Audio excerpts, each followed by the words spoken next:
Hey, kama una roho mbaya na Mungu amekubariki, amekupa siku ya leo, tupigie makofi watoto wa Gusii Primary.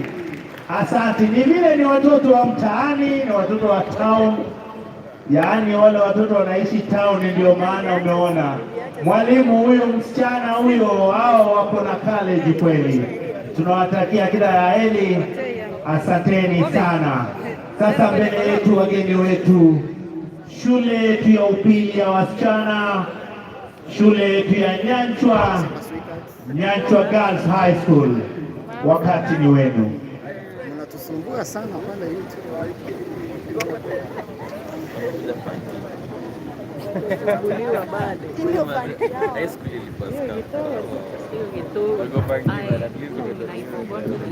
Wanapojipanga, tuko na Mheshimiwa Walter Muchache, rafiki yangu kutoka Kiogoro, Mheshimiwa Sheikh Mnyamwea kutoka Birongo Ward, Mheshimiwa Oteo nominated, Mheshimiwa Brenda nominated MCA, pamoja nasi tuko na Mheshimiwa Cosmas Oyugi, vile vile tuko na Mheshimiwa Fanis, au wote ni waheshimiwa wetu wa County Assembly ya Gusii.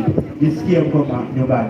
Pamoja nasi tuko na wale ambao wameteuliwa wanaposubiri County Assembly wafanyie interview wapite. Tuko na Waziri Dr. Demo, tuko na Mheshimiwa Ndabu, tuko na Madam Lea, wote hao ni mawaziri ambao wanasubiri County Assembly yetu iweze kukamilisha.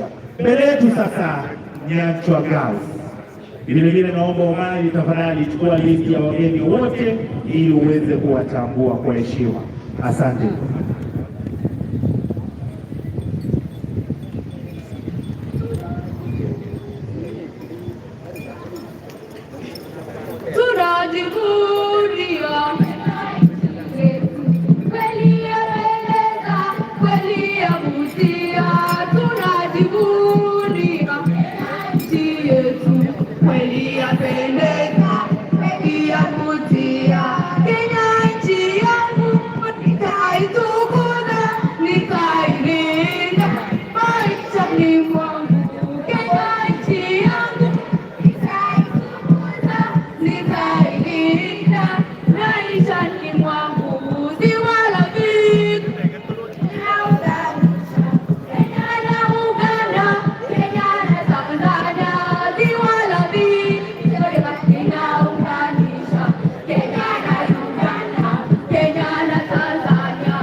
Asante.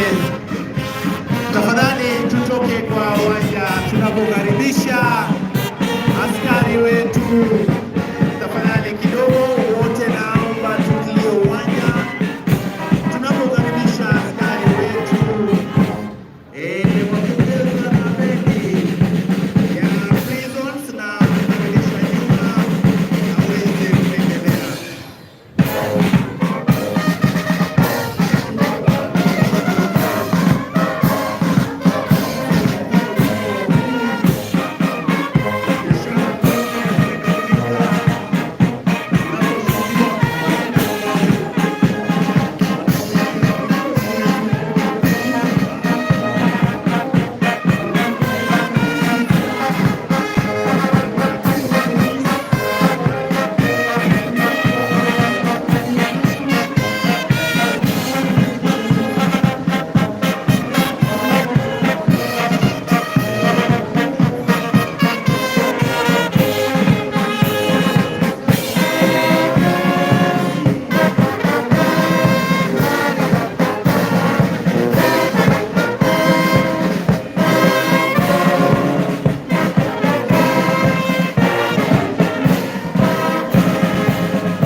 Kiongozi wa band ambaye ni band commander anahakikisha kuwa kila kitengo sawasawa na tayari kabisa kumkaribisha wageni wa siku ya leo ambaye ni gavana wetu His Excellency Simba na County Commissioner wetu wa jimbo la Gusii Mr. Mashujaa. Tuko hapa pia na ndugu yangu ambaye pia tutashirikiana kwa karibu sana, the new kid block, my brother Protap Omari, ndugu yangu Fred pamoja pia na Ubino Nyambane. Hao wote tunahakikisha program yetu inaenda sambamba. We are live, members of the public, we are live. Gatembe TV, tuko live pale. You can follow this live from where you are seated, right at Gatembe TV. And also we are live in Seto TV. Thank you.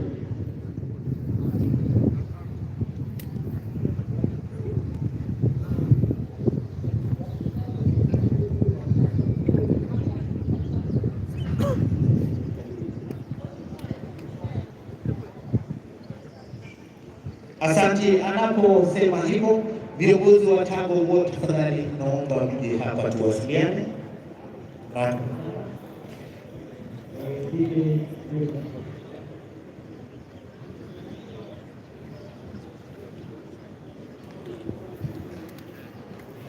We also want to recognize our disaster team, fire, led by the director himself. Naambiwa wakati ukifika watatupeleka katika drill rasmi ili waweze kutuonyesha vile mambo yanavyotendeka ikiwa kuna moto ama shida yoyote. Wako hapa pamoja na sisi, our honorable members of the county assembly. Thank you very much. Asanteni sana kwa kufika. Dada yetu Honorable Brenda Kengere yuko hapa, nominated MCA. Thank you very much. Mheshimiwa Cosmas Oyagi, all the way from Nyakoe. Thank you very much and congratulations.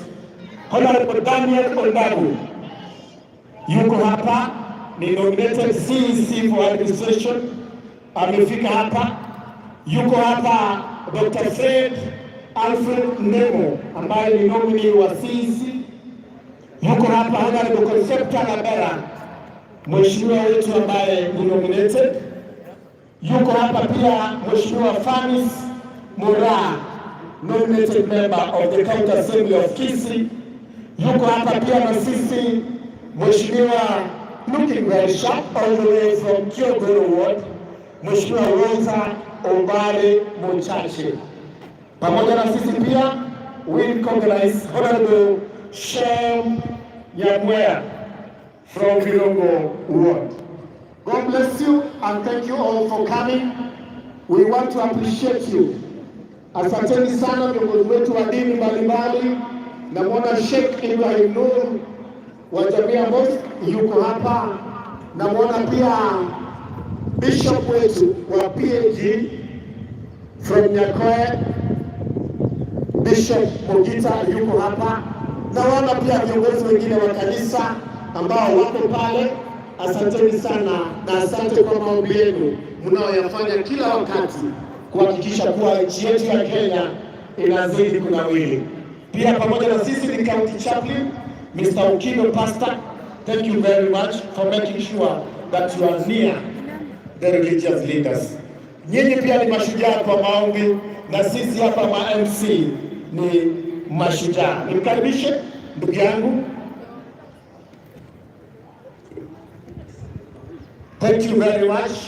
Tunazidi kuwakaribisha wote viongozi wetu mbalimbali, members of Fort Estates, viongozi wetu wa idara mbalimbali, radio stations, Egesa, Kiss FM, Gatembe, au wote, Vuma, BBC, CNN, KBC.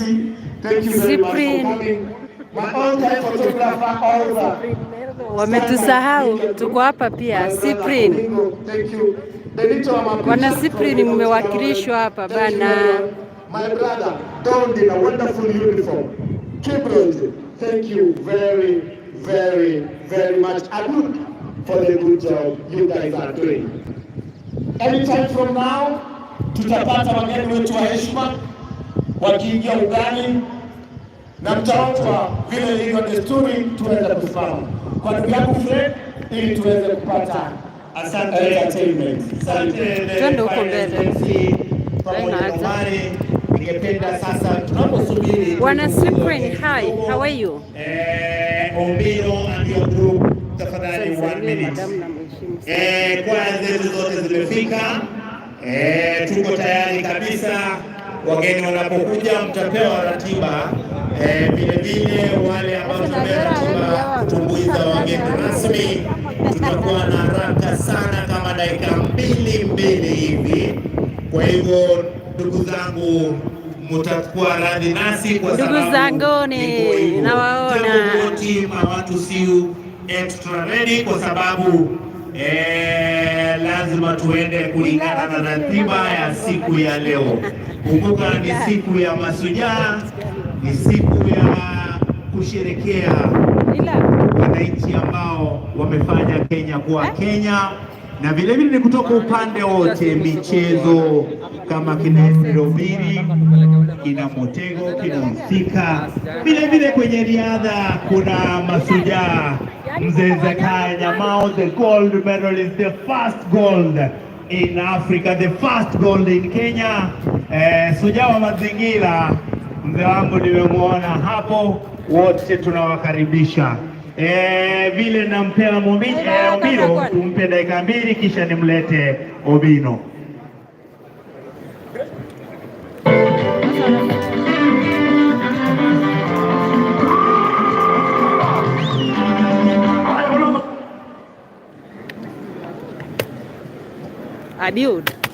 Abiud, hebu anamwambia atambue Cyprian ni timu kubwa sana. Hebu mwambie atambue Cyprian TV ni timu kubwa bwana. Haya, unapoenda leo nikatoa tena. Teknolojia kwa hiyo tuko kuna leo. Hawa ni watu wa kupiga jambo. Wote mambo na mindo tunatenga. Haiko mambo mindo twende. Ebwani ya uile.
Simama, Wakenya wote simama.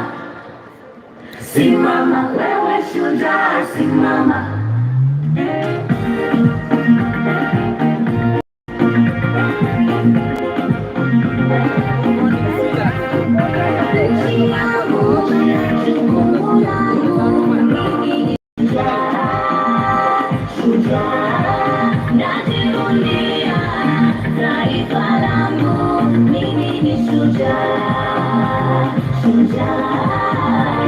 Simama, Wakenya wote simama. Simama, wewe shujaa, simama. Simama, Wakenya wote simama. Simama, wewe shujaa, simama. Kenya iko beautiful, mazingira tufuate jana. Hapa Kenya na bantu wonderful, proud to be Kenyan and grateful.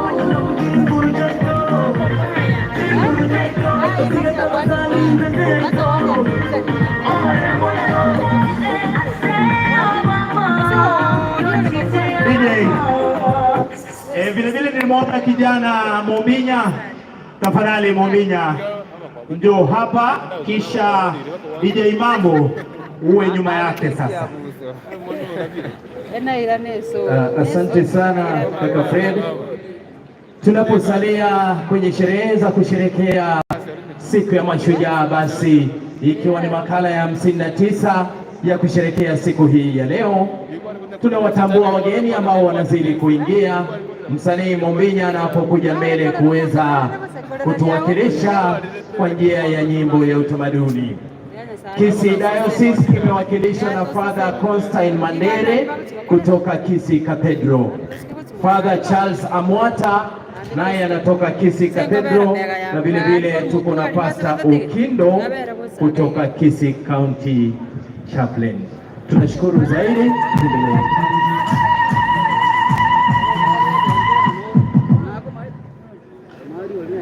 DJ Tobias.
Asante sana kijana wetu Mombinya.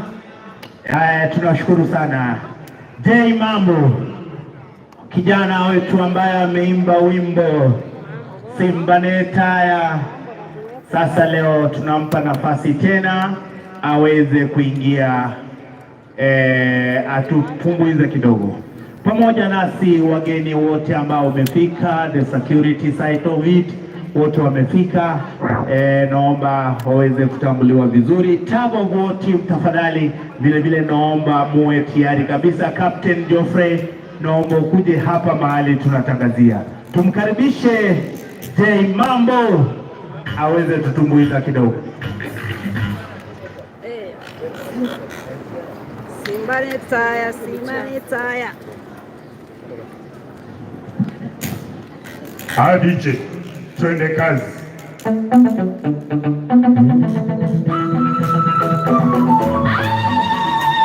Hi people. Vamos.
Thank you very much.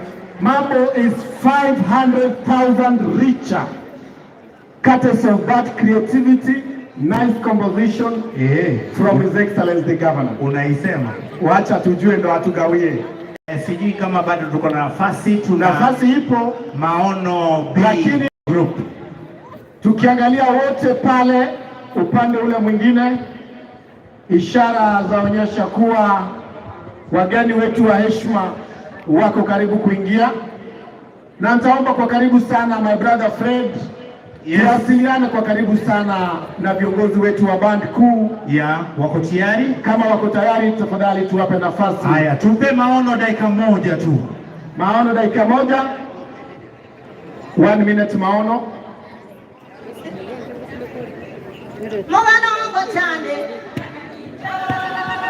Mubanongo chande chontegerere mubanongo chande mubanongo chande mugano ni chontegere apone chini samani titwamanye tele songo omwafrikale wakwa ora mwalu mwagisi mwafrika boka anyenge amaino seka ukagerani gatogikwa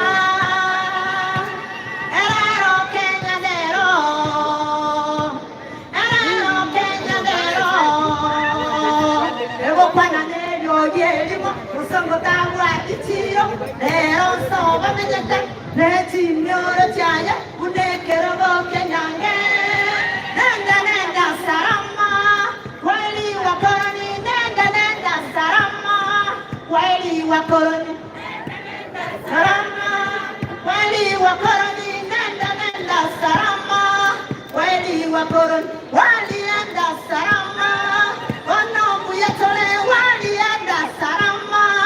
Wanongu yatole yenda sarama, wanongu yatole walienda sarama, wanongu yatole matunda yetu ya Nyayo, sasa Kenya tuyavune matunda yetu ya Nyayo, sasa Kenya tuyavune. Asante women rep wetu awabi, asante sana. Kwa sasa naomba tafadhali, kama hausiki na parade utoke kwa uwanja. Media wetu tafadhali, naomba tusogee kule kabisa, kisha tuache line 4. The first 4 lines ndio parade yetu itapita. Napohesabu line 1 2 3 4 5 ndio watapita. Pale mwisho wale wako kwenye kwa line tutoke tafadhali, tunataka kupea ospidi wetu waweze kufanya kazi yao. Ni sherehe ya Mashujaa ambapo wanaongozwa na bendi yetu ya Prisons, Juma Omari, na pisha kwenu mulete parade kwa uwanja. Wale wamesahau bags hapa tafadhali. Tunapokunywa maji na chupa tuna dustbin, tafadhali tuweze kuweka hapo, sio kurusha tu popote. Tuwe na heshima kidogo, uwanja ni wetu. Juma, thank you very much my brother. Wananchi wapendwa, tunazidi kuambia pia nyinyi ni Mashujaa, wamejipanga pale platoon commanders wakiongozwa na Linet Ongeta pale kwa karibu, anafuatwa wa Prisons Inspector Joshua Mageto akiwa pale kwa karibu zaidi Inspector Dominic Angoi, na akiwa pale namwona Volka na kiongozi wa band kuu ambaye ni OCS wetu wa Kisii Central Onyapidi Chief Inspector akiwa pale pia ndugu yetu Volka. Wakati wowote kutoka sasa band itaanza, lakini namwona anavyosema pale OCPD wetu, tegea, cheza chini, muda bado. Thank you very much for your guidance bwana OCPD. Thank you. Tunamkaribisha hapa jukwani Mheshimiwa Duke Nyarango ambaye ni mheshimiwa wa Kitutu Central Ward. Mheshimiwa, asanteni sana na asante sana kwa kushiriki pamoja na sisi. Ni sub county admins. Kumbuka hii tuko katika uga wa Nyaribari Chache na uga wa Kitutu Chache South. Yuko hapa sub county admin wetu wa Nyaribari Chache Mr. Eric Osoro, pia yuko hapa sub county admin wa Kitutu South Winnie Omurwa yuko hapa pamoja na sisi. Chairman Daraja Mbili Market, the newly elected Market Committee led by Chairman Shem Onyego yuko hapa. Mheshimiwa Honorable Vincent Abuga all the way from Bogusero yuko pia na sisi. Wako pia wale nominees ambao wanaenda kuchukua nafasi ya CCs yuko hapa, wamefika hapa wote. Asante sana. Pia mwenyekiti wa contractors yuko pamoja na sisi. Asanteni sana sana tena sana Mr. Samuel Momanyi na Sec General Atandi. Tunazidi kuwakaribisha viongozi wote. Mungu azidi kuwabariki. Wewe ni shujaa. Asante kwa kazi unafanya, hata kupata nafasi ya kuwakilisha wananchi. You are a hero. Thank you very much. Unapoendelea mwenzangu, tumtambue mzee Misati, the first gold medalist 4x400 meters wakiwa kule Spain. Ndio alichukua ya kwanza katika Afrika na Kisii yetu. Vile vile tunamtambua bwana Evan Songaga, the senior director Bondo University. Karibu huko nyumbani. Pia ndugu yangu wako wale ambao they are enabled differently. Naomba tafadhali hawa ndugu wetu ambao tunaongoza tuweze kuwatambua viongozi wetu wanaokuja mbele. Namuona kwa mbali mheshimiwa wa Bomariba, Mheshimiwa Trisa, Honorable Trisa, kwa karibu. Tafadhali tuweze kuwatambua vema viongozi wetu to avoid any much embarrassment. Thank you very much. Asante ndugu yangu Juma, unapoendelea tunazidi kuwatambua viongozi Mashujaa wetu. Vile vile mzee Nyamao, the first gold medalist 1962, wa kwanza Afrika mzima akiwa na mzee Misati. Vile vile tunawatambua viongozi management ya SK Show Kisii ambao wenye wamefika, bwana Julius ako pamoja na bwana Manyange wakiongoza wengine. Vile vile tunamtambua mzee wa mazingira mzee ako pamoja nasi. Pamoja nasi vile vile tunamtambua Bwana Ubino Nyambane ambaye ni shujaa katika idara ya music. Juzi alikuwa kule Machakos, alituzwa pale kama the best producer. Tunashukuru sana. Kwako Omari ama Juma, mnaweza endelea. Tafadhali, na hili ni tangazo tu ya kuwa kila mtu aketi kulingana na ilivyopangwa. Si vema zaidi uondolewe mahali ulipoketi kwa sababu haukutii itifaki zilizowekwa. Sit according to the labels, kindly to avoid any embarrassments. Tunazidi kuwahimiza Wakenya watukufu ya kuwa sasa Kenya ni taifa huru. Initially this day was known as Kenyatta Day until 2010 in the new constitution, ndiposa tukapata Mashujaa Day. These journalists here, they are our heroes. They make sure we receive real-time entertainment, real-time news because of what they do.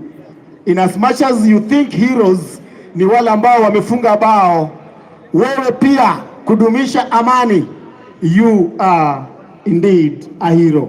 DJ, wimbo wa Eric Wainaina, Daima Mimi Mkenya, uende wazalendo wote ambao ni mashujaa kivyao. Daima Mimi Mkenya ama anaishangilia Kenya, huo wimbo utaweza sana.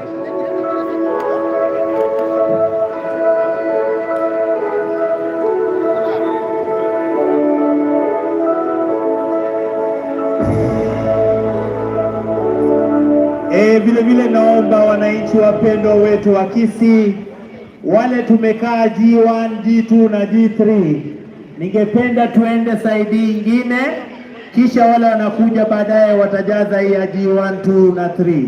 Tafadhali kwa heshima tu, tunapopokea wale ndugu zangu wanapeana soda mkate pale katasi ya gavana mpendwa wetu, gavana wa pili, Gavana Simba, tunamshukuru sana.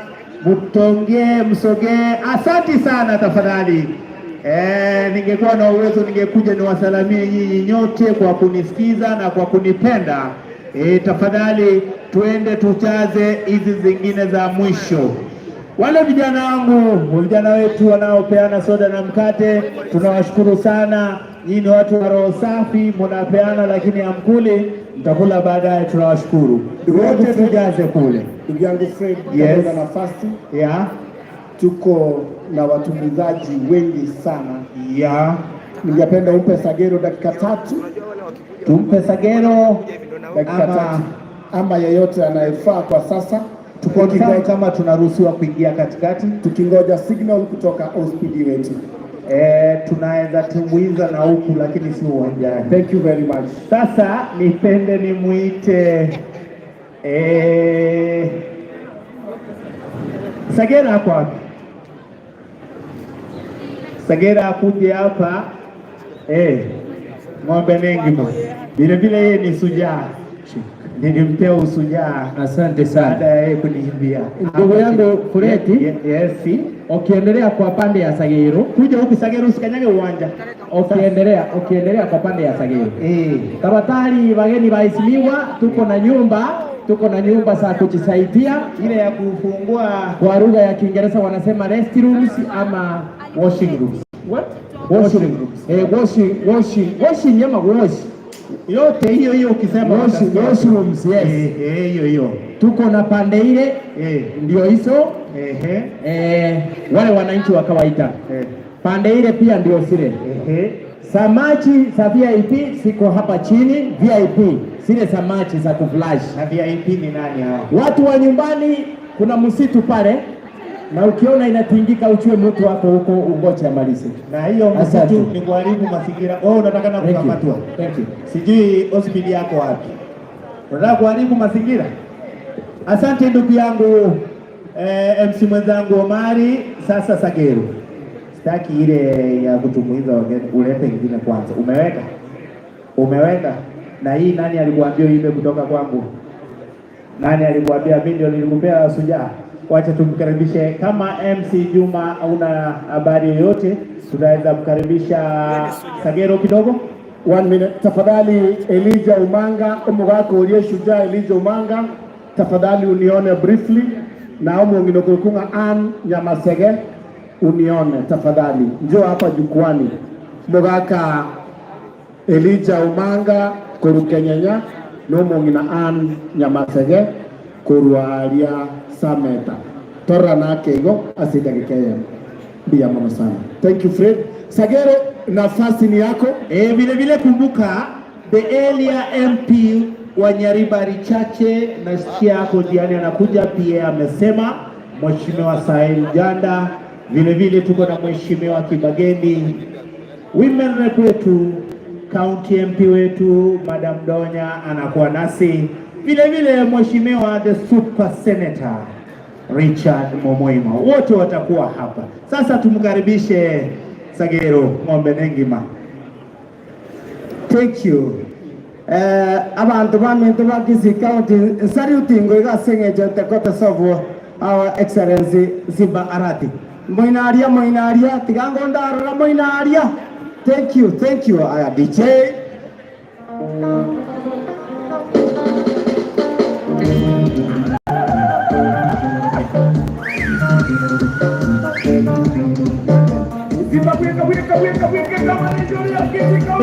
DJ. Asante Sagero, tunakuita baadaye. Unajua OSPD akikuambia ukileta nyenyenye utalala ndani, lakini siku hizi ndani kuna soda na mkate. Sasa nimrudishie OSPD Gusii Central pamoja na timu yake, wakati ni wenu. Asante.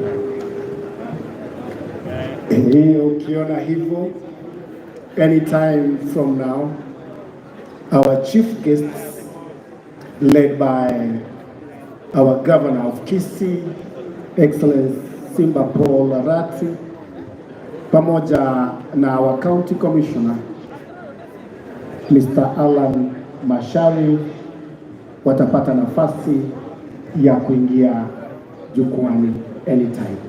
Our OSPD anasema tayari kabisa. Na kukumbusha Juma, enforcement commander ni Madam Rinet Ongeta. Vile vile tago huo nilisema wawe tayari kabisa. Ningependa uzisome hizo vile zitaingia. Some hizo ratiba za entertainment. Sawa. Anytime ready there, the band master David Muhozi na drum major Sergeant Benjamin Bigan wanaanza rasmi.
Kila mtu achukue sehemu yake anavyosema hapa.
Kila platoon commander anachukua nafasi yake rasmi, tayari kabisa kumkaribisha wageni wetu kwa heshima,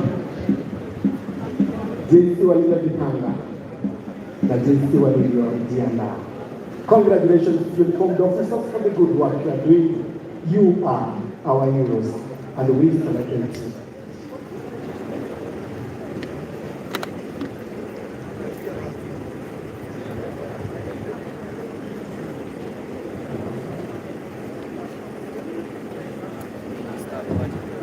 Parade Restaurant anachukua pia nafasi yake.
kila mtu sasa amechukua nafasi yake rasmi.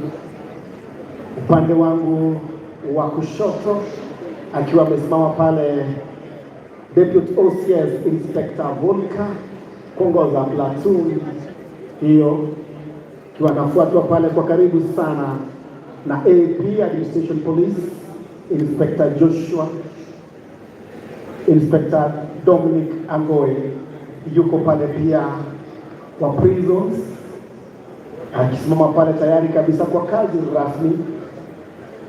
Joshua Mageto, na yuko pale kiongozi Senior Parade Commander OCS Gusii Central Onyapili. They are ready.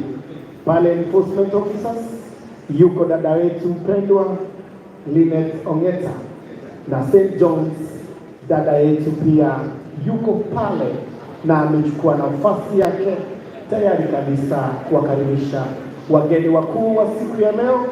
Na hawa wanda watatuongoza kwa wimbo wa taifa na wimbo wa Jumuiya ya Afrika Mashariki wakiongozwa na kikosi kizima Kenya Prisons Band. Ndo hao watatuongoza kwa nyimbo zote mbili. We salute you, our officers. You are looking great and may God bless you. Mheshimiwa kwa umbali na mwana mheshimiwa wa eneo hili, Mheshimiwa Zahiru Zanda anakuja pole pole, aste aste, yeye pia ni shujaa. Tupigeni makofi anapoingia mheshimiwa huyo, na asante mheshimiwa kwa kupata nafasi ya kushiriki Mashujaa Day makala ya 59. Karibu sana mheshimiwa Zahiru Zanda. Mheshimiwa Monyenye, the area MCA mzee wa kazi is looking young. Thank you very much mheshimiwa for being here and God bless you.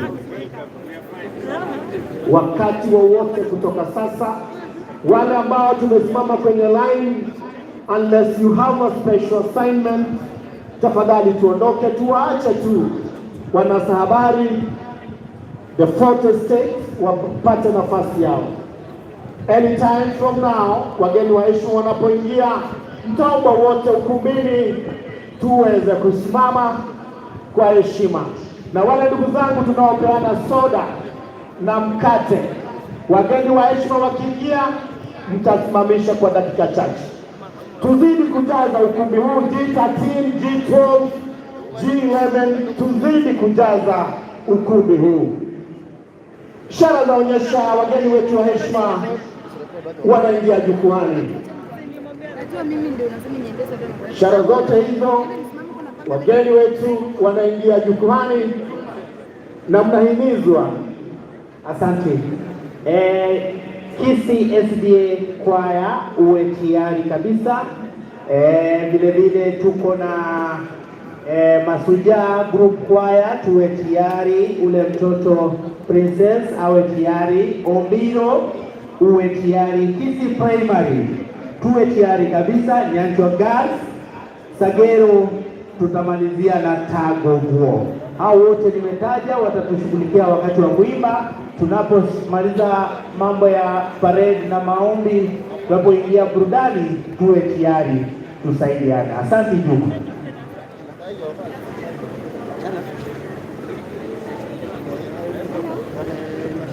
Namwona kwa mbali sana mkuu wa wafanyikazi wote, the head of civil service, Mr. Patrick Lumumba amefika jukwani. Kazi yake kuu ikiwa ni kuhakikisha kila jambo imepangwa kulingana inavyostahili. Pamoja nasi hapa kutusaidia kuendesha kipindi hiki, DCC wetu wa Gusii Central Mr. Kilonzo, wako pia OP wetu wa Nyanchwa na Gusii Central, wanahakikisha kazi imepangwa kwa usajili uliofaa. Kiongozi wa walemavu yuko hapa, ndugu yangu Kenneth Nyambega, kuwakilisha people living with disabilities. Thank you for finding time. Yes, sir. Tuko aso kama kawa.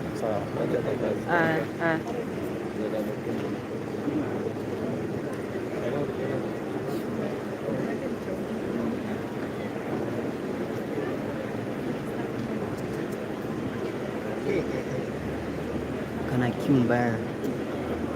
Ndio uchukue soda huko. Akitinga bado jana majengo. Yaani yote rangi ndio.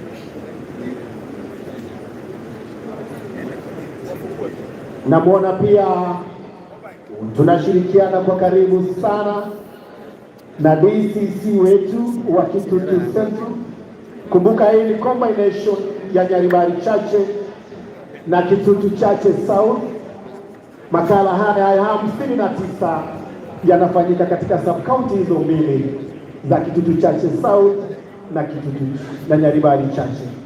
DCC Madam Elizabeth Ateni yuko ndani. Thank you very much, Madam, and thank you for being here, and thank you for making sure that things are working well.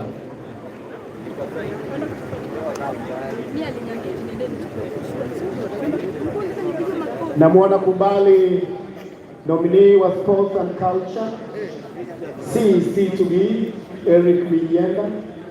Thank you for coming. Namwona pia Chief Agriculture ambaye bado yuko ofisini, ndugu yangu mtumishi Geoffrey Mogire ashafika ndani. Namwona pia mama waziri wa afya anayeondoka, mama wetu Sara Umache pia amefika ukumbini. Chief Officer Administration Sanyakweva ambao wamehakikisha shughuli inaendelea vipasavyo na zidi kuwaona. Asanteni sana maafisa wetu wote, our uniformed officers, Kenya Police, APs, enforcement officers. You are our heroes. Thank you for making sure there is order. Everything is happening the way it's supposed to be. Sherehe hii kelele yake ni pale Nairobi. Kileleni hotuba ikiwa ni hotuba ya Rais Daktari William Samoei Ruto atasoma hotuba hiyo. Alafu baadaye hapa nyumbani our county commissioner ataleta ujumbe wa Rais wa siku hii ya leo, Mashujaa Day, makala ya 59. DJ naishangilia Kenya. Atakapofika ukiona tu ishara hivi, tafadhali utakata. Lakini kwa sasa chini ya maji nashangilia Kenya taifa. Hapo ukipata mimi ni shujaa.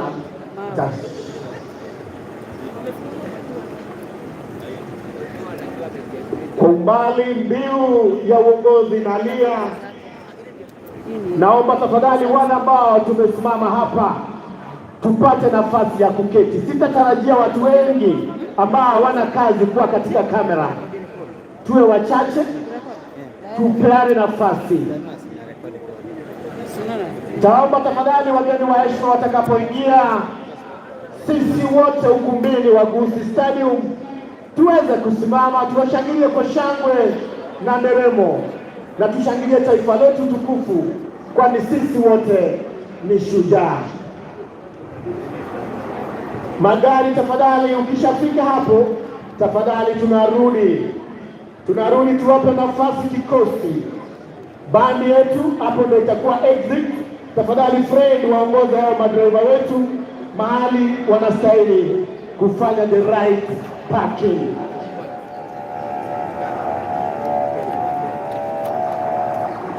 Anaingia pale, naona gari ya naibu wa gavana Daktari Monda anaongoza hapa. Naomba aje tuwaje mbele tafadhali. Kubalia aje mbele na tufungue njia hapa. Anavyotuelekeza OSPD wetu. Hapo driver, thank you very much. Na nakubali waingie ukumbini na driver tafadhali akishashusha tafadhali uondoe gari. Tumkaribishe kwa heshima naibu wa gavana wetu. Tafadhali aingize ukumbini naibu wetu wa gavana Daktari Robert Monda.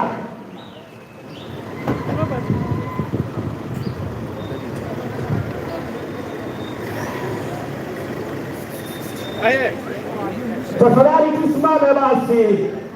Naomba tusimame. Naibu wa gavana ameandamana na first lady Honorable Onda.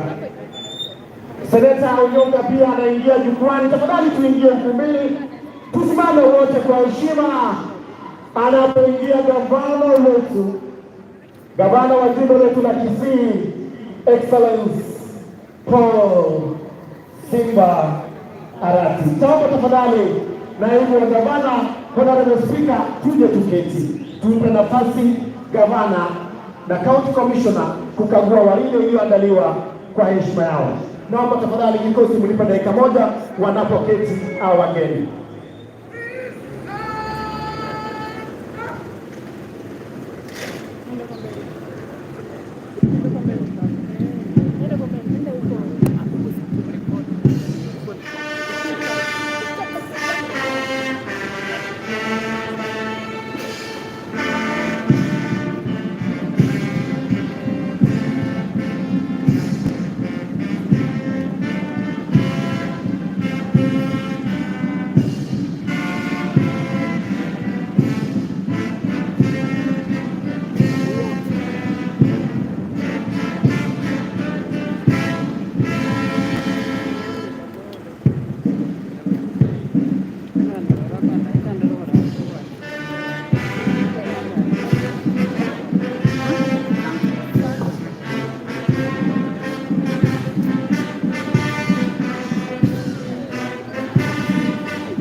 Good morning, sir.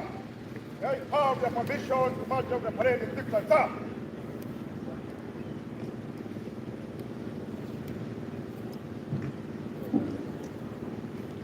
Thank you, sir. Parade Commander wetu Chief Inspector Onyapidi amekabidhiwa ruhusa ya kuondoa rasmi waridi iliyoandaliwa kwa heshima yake gavana wetu na county commissioner.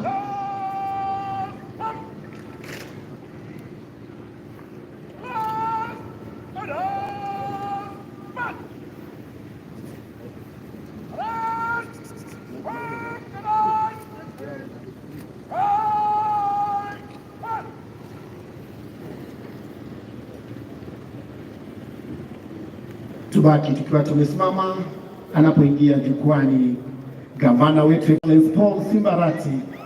Wapi makofi yake wanapoingia jukwani kwa heshima.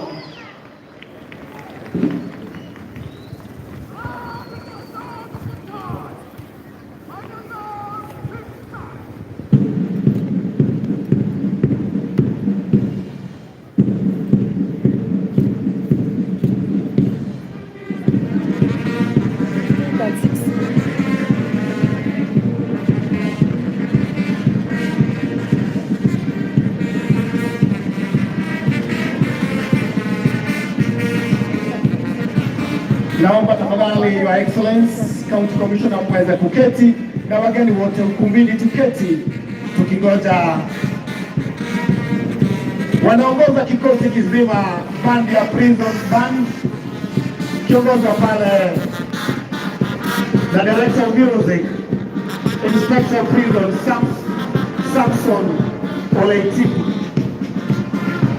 Thank you very much. Wanaopita mbele yako sasa wakiongozwa na Chief Inspector wetu ni Kenya Police.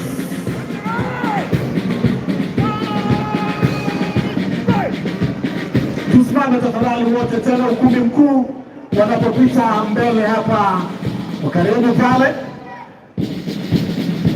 Wanaopita mbele yenu wageni wetu mashuhuri hawa wa Kenya Police, wakifuatwa hapo na Administration Police wetu wakiongozwa na Inspector Dominic Angoe, anaongoza kikosi hicho. Wageni wetu wa heshima wanaofuata sasa sare zao rasmi, Kenya Prisons wakiongozwa na Inspector Joshua Mageto. Dada yetu akiongoza kikosi cha enforcement, dada wetu Linet Ongeta anaongoza kikosi hicho cha enforcement officers wa Gusii. St. John's Ambulance wanapita mbele yako aste aste, na wanaopita sasa ni wageni wetu wa mwaka huu Kenya Prisons Band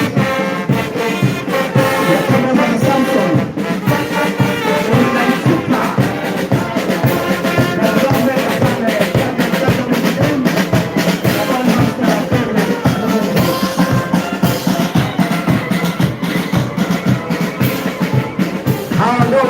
tunataka roho ya excellence Kenya Prisons Band wamekuja kutusaidia. Naomba tafadhali tuketi. Shukrani. Tuwapigieni makofi kikosi hicho, bandi yetu ambayo imefanya kazi safi, kazi ambayo inahakikisha ya kuwa Mashujaa imekuwezeshwa kufanyika kwa njia inayostahili. Wimbo Kenya kipenzi, Kenya ni kipenzi chetu, ukipromoshwa hapo rasmi na kwaya ya Kenya Prisons. Kazi iliyoje, kazi safi. Tunazidi kuwakaribisha sana Your Excellence, our Governor. Wamechelewa lakini pia wanafunzi wetu scouts, basi tuharakishe kwa quick mark time. CBC chelewa utapata mwana si wako. Kesho tafadhali turauke. Tuwapigeni makofi watoto wadogo wanapopita mbele yetu. Asante. Naomba kwa heshima Your Excellence, our County Commissioner, ukumbi wote tuweze kusimama ili tupate maombi. Tusimame tupate maombi. Tungeenda kuongozwa na ndugu yetu wa Muslim community Sheikh Ibrahim Nuhun wa Jamia Mosque Gusii, ndiye atatufungulia maombi ya Mashujaa Day ya siku ya leo.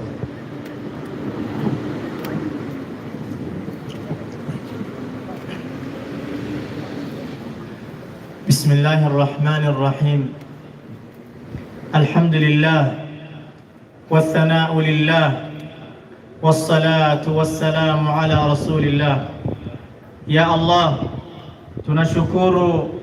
tunakushukuru shukrani ya dhati kwa kila neema uliotupa katika nchi yetu ya Kenya. Ya Allah, asante kwa siku hii muhimu ya Mashujaa. Ewe Allah, tunapoanza kusherekea hii siku tunakuomba baraka. Ya Allah, umbariki rais wetu Mheshimiwa William Samuel Ruto. Ewe Allah, umbariki County Commissioner wetu. Ya Allah, umbariki kiongozi wetu, Governor wetu Mheshimiwa Paul Simba Arati. Ewe Allah, umuhifadhi Governor wetu kutokamana na udhaifu, uvivu, uoga na mitihani ya maisha. Ewe Allah, mpe Gavana wetu Simba Arati afya bora, baraka, mwangaza ya utiifu na huduma bora kwa kaunti yetu ya Gusii. Ewe Allah, wabariki viongozi wote wa ngazi tofauti katika serikali kuu na serikali za Gusii kaunti yetu. Ewe Allah, wabariki wananchi wetu wapendwa na wakaaji wa Gusii na waliohudhuria sikukuu hii ya leo ya mashujaa wetu. Tunakuomba haya na mengi Allah, wa jina lako tukufu na sifa zako njema, Muumba wa mbingu na ardhi. Mwisho na msalia Mtume Muhammad sallallahu alayhi wasallam na majamaa zake na waliomfuata kwa wema mpaka siku ya Kiyama. Amin, amin, amin ya rabbal alamin. Namkaribisha sasa Bishop Moses Mugita Nyega wa PAG Mosocho ili aweze kutongoza kwa maombi ya Kikristo. Karibu Bishop. Baba Mwenyezi Mungu, siku ya leo tumenyenyekea katika kiti chako cha enzi tukisema asante kwa uongozi wako wema.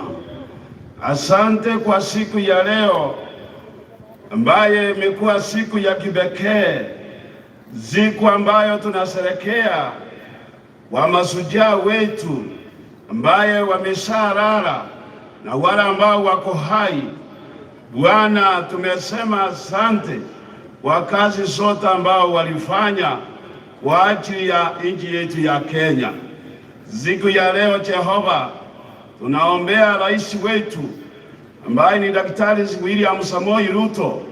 Asante Mungu kwa kumchagua awe kiongozi wetu katika Kenya.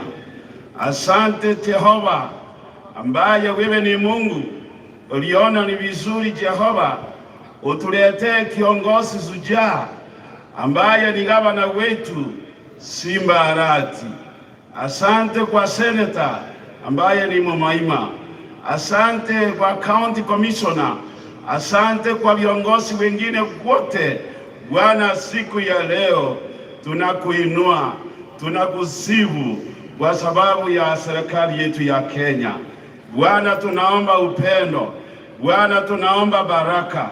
Bwana, tunaomba ushindi kwa kila mmoja ambaye ulimchagua katika Kenya.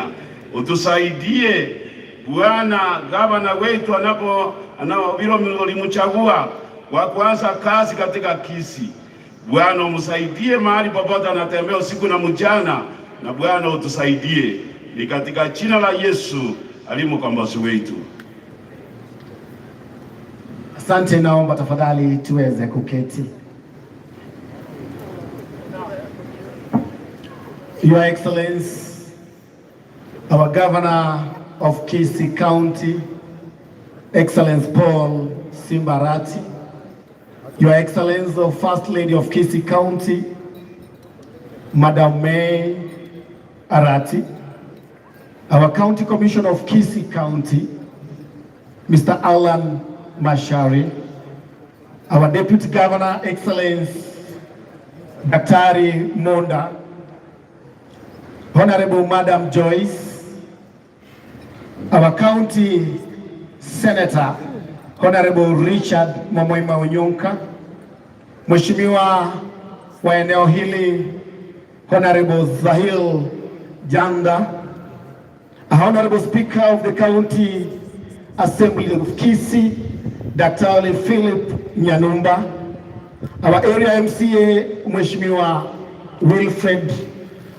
Monyenye, wageni waheshimiwa, all protocols observed, wananchi wapendwa, God is good. Hebu tusalimiane hivi kama wewe ni shujaa. Ningependa basi kuwakaribisha katika sherehe hizi za 59 sherehe za Mashujaa Day zikifanyika ukumbini wa Gusii Stadium. Your Excellency, tumekuandalia kwaya mbalimbali za utamaduni na za Kikristo pamoja na wanafunzi wa shule za msingi na sekondaria.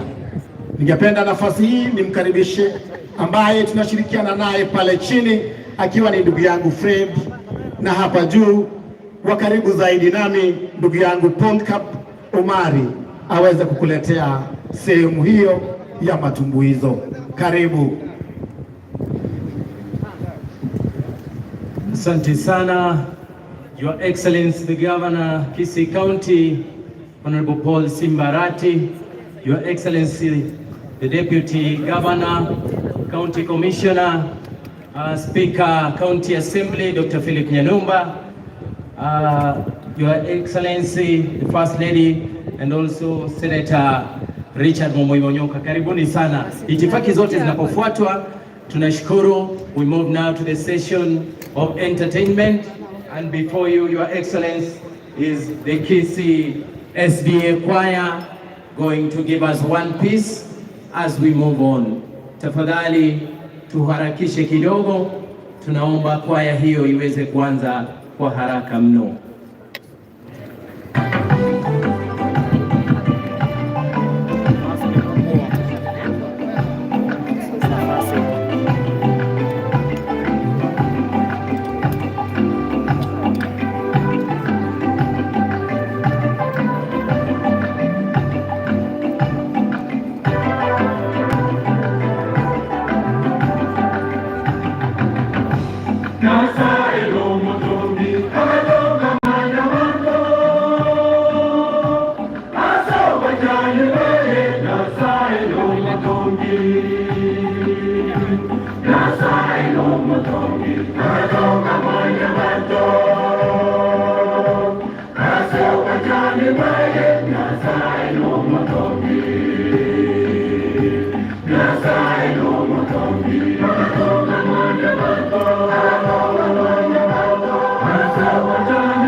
Asante sana Gusii Central SDA, tunashukuru sana. Kwa sababu ya muda, Your Excellency, we will move to the next item from the Mashujaa.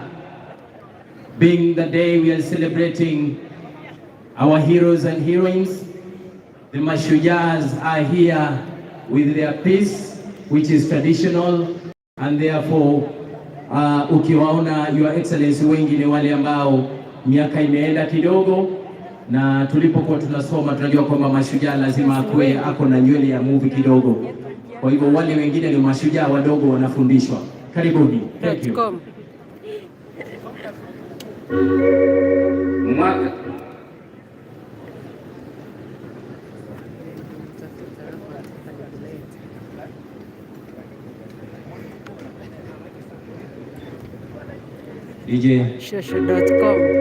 Mwaka 1941 kulikuwa na vita na vilio. Kulikuwa na vita na vilio.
Asante sana.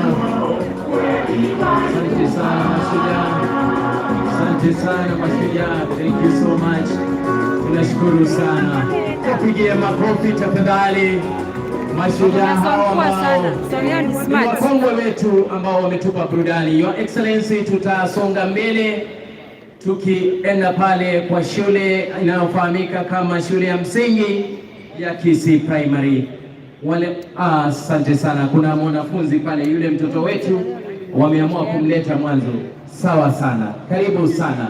Huyo mtoto apatiwe nafasi alafu aendelee. DJ utampa mic pale, mpe mic alafu mwanafunzi huyu, Your Excellency, the first lady wetu amekuwa akimlipia school fees and therefore siku ya leo ameletwa na baba yake kuja kuimba wimbo wa kutoa shukrani. Bwana Yesu asifiwe. Amen. Bwana Yesu asifiwe. Amen. Kwa majina naitwa Princess Milly. My governor is Simba. Niko na wimbo ya kuwabariki.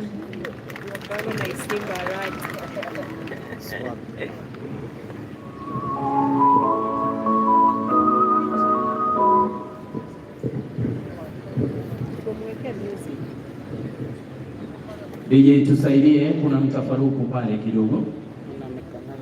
Tustahili kuwa na utatanishi wowote.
So much DJ, tunashukuru tena zaidi.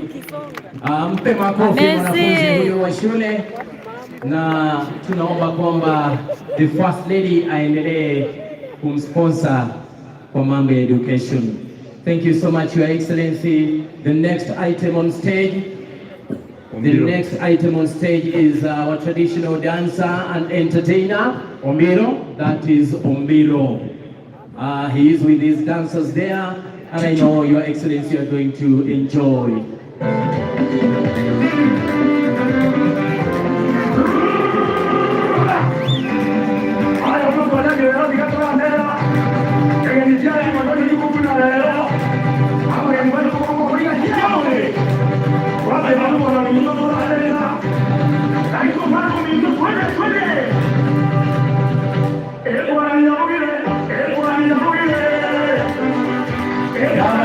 Ameamuka pale na kuona anaenda kujoin dansa. Najua seneta Onyoka ni mahiri hapo. Asante sana spika. Asante deputy governor Robert Onsare Monda. Sijui kama first lady county commissioner pia anakaribishwa pale. Ndio hiyo. Asante sana gavana ameingia pale. Jaza. Leo gavana Simba wakiandamana sana na county commissioner.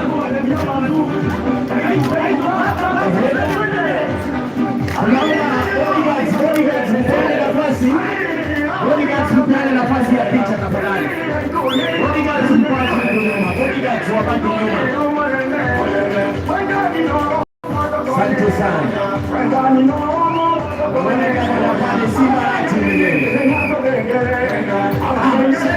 Hapa itabidi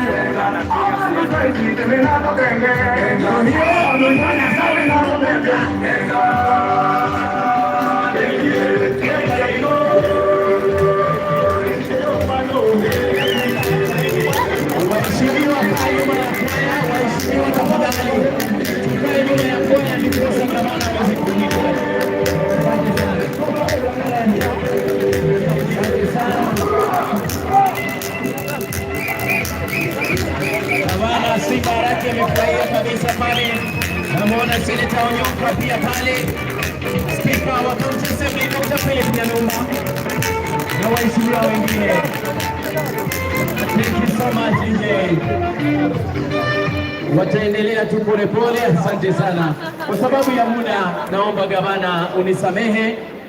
Tutaendelea na matumbuizo hayo ya kucheza densi baadaye.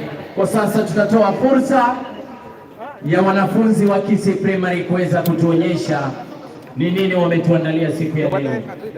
Gavana sasa anarudi kwenye jukwaa akiandamana na County Commissioner wetu pamoja na Speaker wa County Assembly na Senator Onyonka na Mheshimiwa Zahiri Janda wamechukua viti vyao tayari kuweza kuwasikiliza wanafunzi wa Gusii Primary.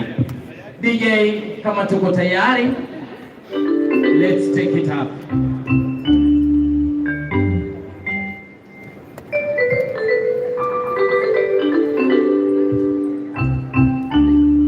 Wakenya wote tuko hapa.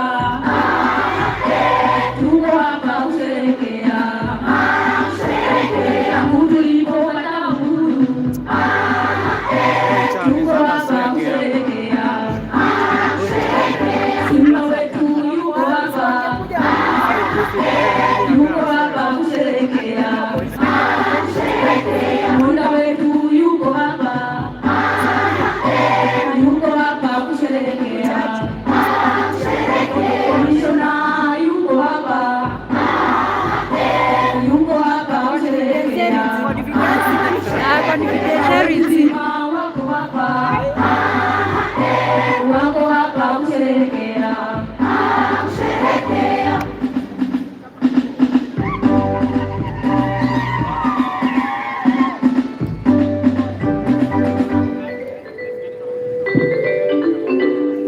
Asante sana. Siasa wamalize. Asante sana, asante sana. DJ, tunashukuru sana. Kwa sababu ya muda tafadhali. Waongeze kidogo. Haya basi wanasema wamalize. Tamu. Wanasema wengi wape.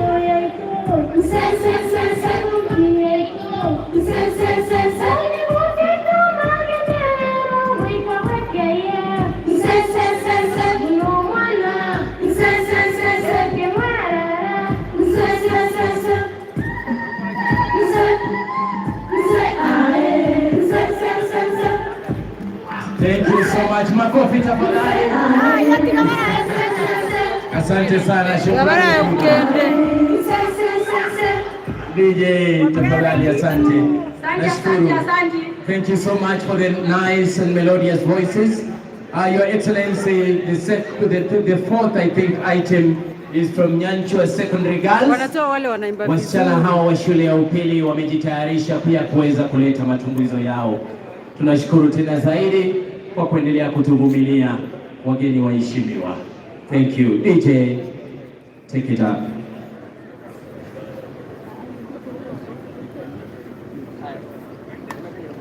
Gavana Simba ametoa juhudi zake zote, lakini bila usaidizi wenu Wakenya zitafaulu kafi.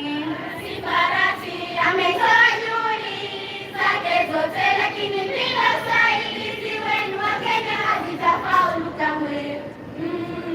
Gavana Simba ametoa juhudi zake zote, lakini bila usaidizi wenu Wakenya zitafaulu kamwe. Gavana Simba ametoa juhudi zake zote, lakini bila usaidizi Bang bang bang. Bang bang bang bang bang. Chuku chero diro. Bang bang bang. Bang bang bang bang bang. Chuku chero diro. Nati osemeleke bana kabana no are mkwade baba. Nati osemeleke bana kanyara tijino are mkwade baba. Diji moro muyole. Gabona mono muyole. Nati osemeleke bana kanyara sineta no are mkwade baba mkwade.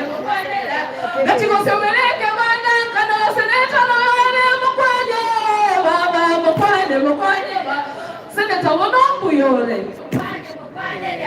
Gusii aitompu yele. Kwalure soda mbiyatore. Mkwade rabo. Gati gosomele. Thank you so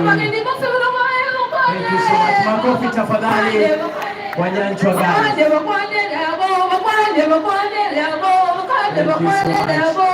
Makofi tafadhali kwa Nyanchwa Girls. Thank you so much. For the two pieces ambazo tayari tumefanyiwa, Mr. Fred, yes. The First Lady has promised for the Gusii Primary School Sagero, and that she will personally, together with the governor, sponsor their uniforms and also costumes for performing. So wherever they will be, she has said they need to work very hard in terms of fine-tuning their songs, because wherever they will be going for performances, she will sponsor them. Thank you. Thank you so much. On their behalf, we appreciate on stage now, Your Excellency, na wageni waheshimiwa ambao mko hapa, is Sagero Manpepe Mwenekoni Kirwanda.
Asante sana Sagero Manpepe. DJ shikilia hapo.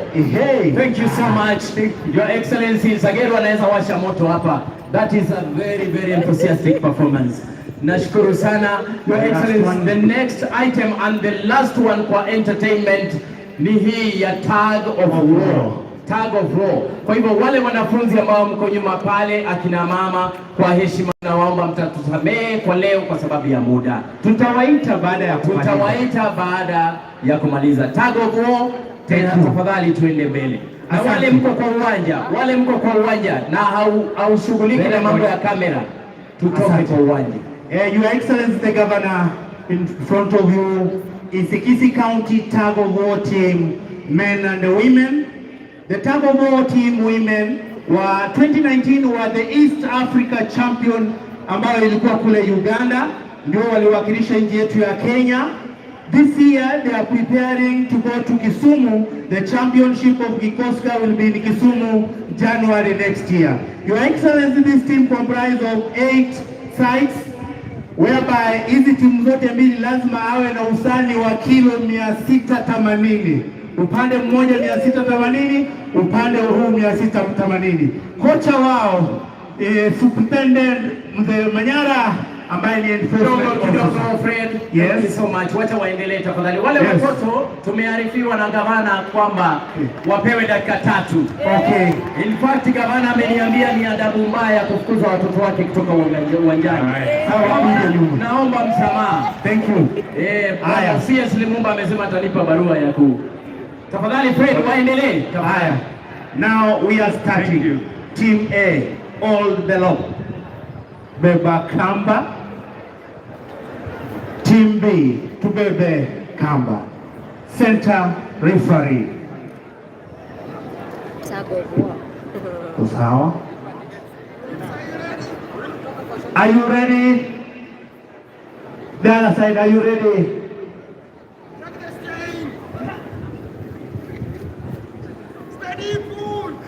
Hey, sasa ndio hiyo mambo ni kuvuta kamba. Kilo ni 680 kila upande. Wanaume wanawake wamechanganya. Ndio hiyo. Hakuna wale wanalemewa. Ndio hiyo. Kaza kamba. Sasa hii wameweka kenye tunaita lock. Wameweka lock. They are pulling. Mambo ndio hiyo. Ndio hiyo sasa.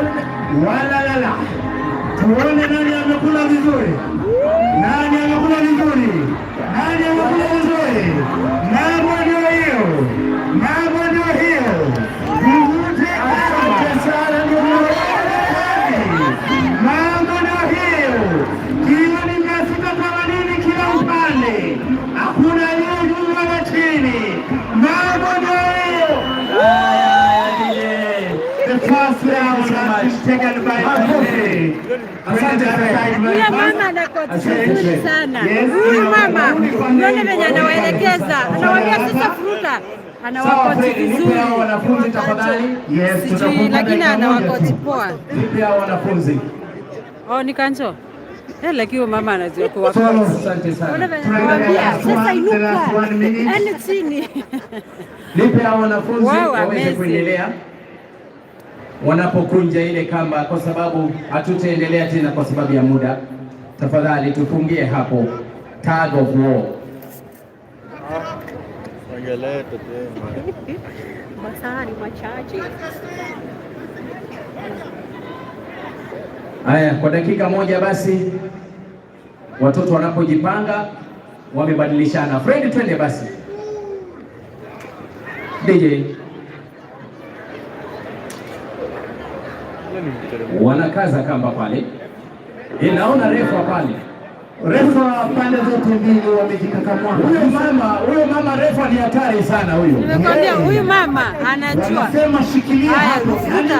Futa nyuma, futa nyuma. Pia sasa umeweka namba ile. Huyo mama ni hatari. Wamelala na kamba sasa. Haya. Ndio hiyo sasa inaenda. Kamba inaenda sasa. Wamechukuliwa. Futa nyuma. Nikupol. Tuende sasa. Nikupol. Kamba inaenda. Kamba inaenda. Sasa wacha tupate watoto hapa. Huyu mama ni hatari kwa koti. Wow. Iko inaitwa Komai. Komai Academy. Wakancho. Haya, watoto wape nafasi. Tuendelee tafadhali kwa haraka kidogo. Wangeimba pamoja wale watoto. Wangeimba pamoja. Waje wale wengine wako nyuma. Waje waungane na hawa waimbe pamoja.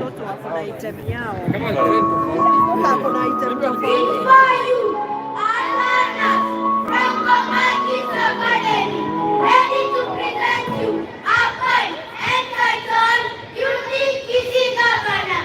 Our ever Gusii Governor, none other than Simba Kids Academy learners. Have the pleasure to meet and talk to you today. Honorable Simba, as the words suggest, indeed, you are the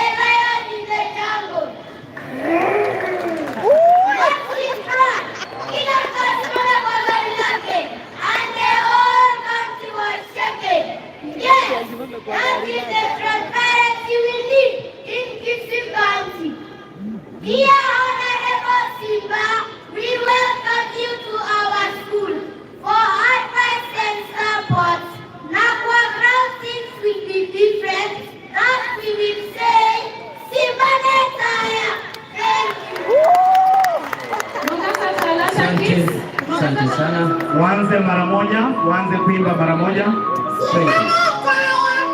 Aya, cheso. Yule mdogo pale ameimba Simba Netaya, mtoto mdogo sana yule.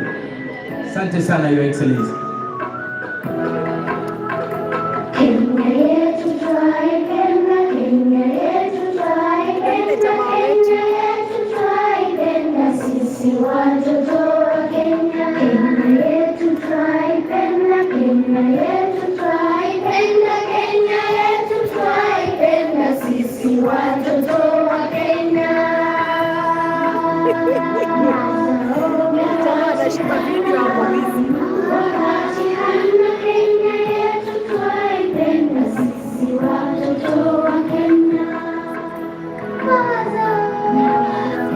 Asante sana.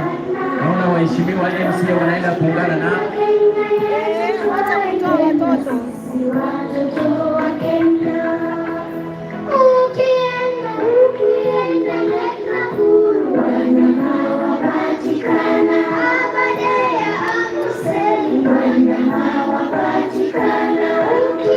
Mayori MCA.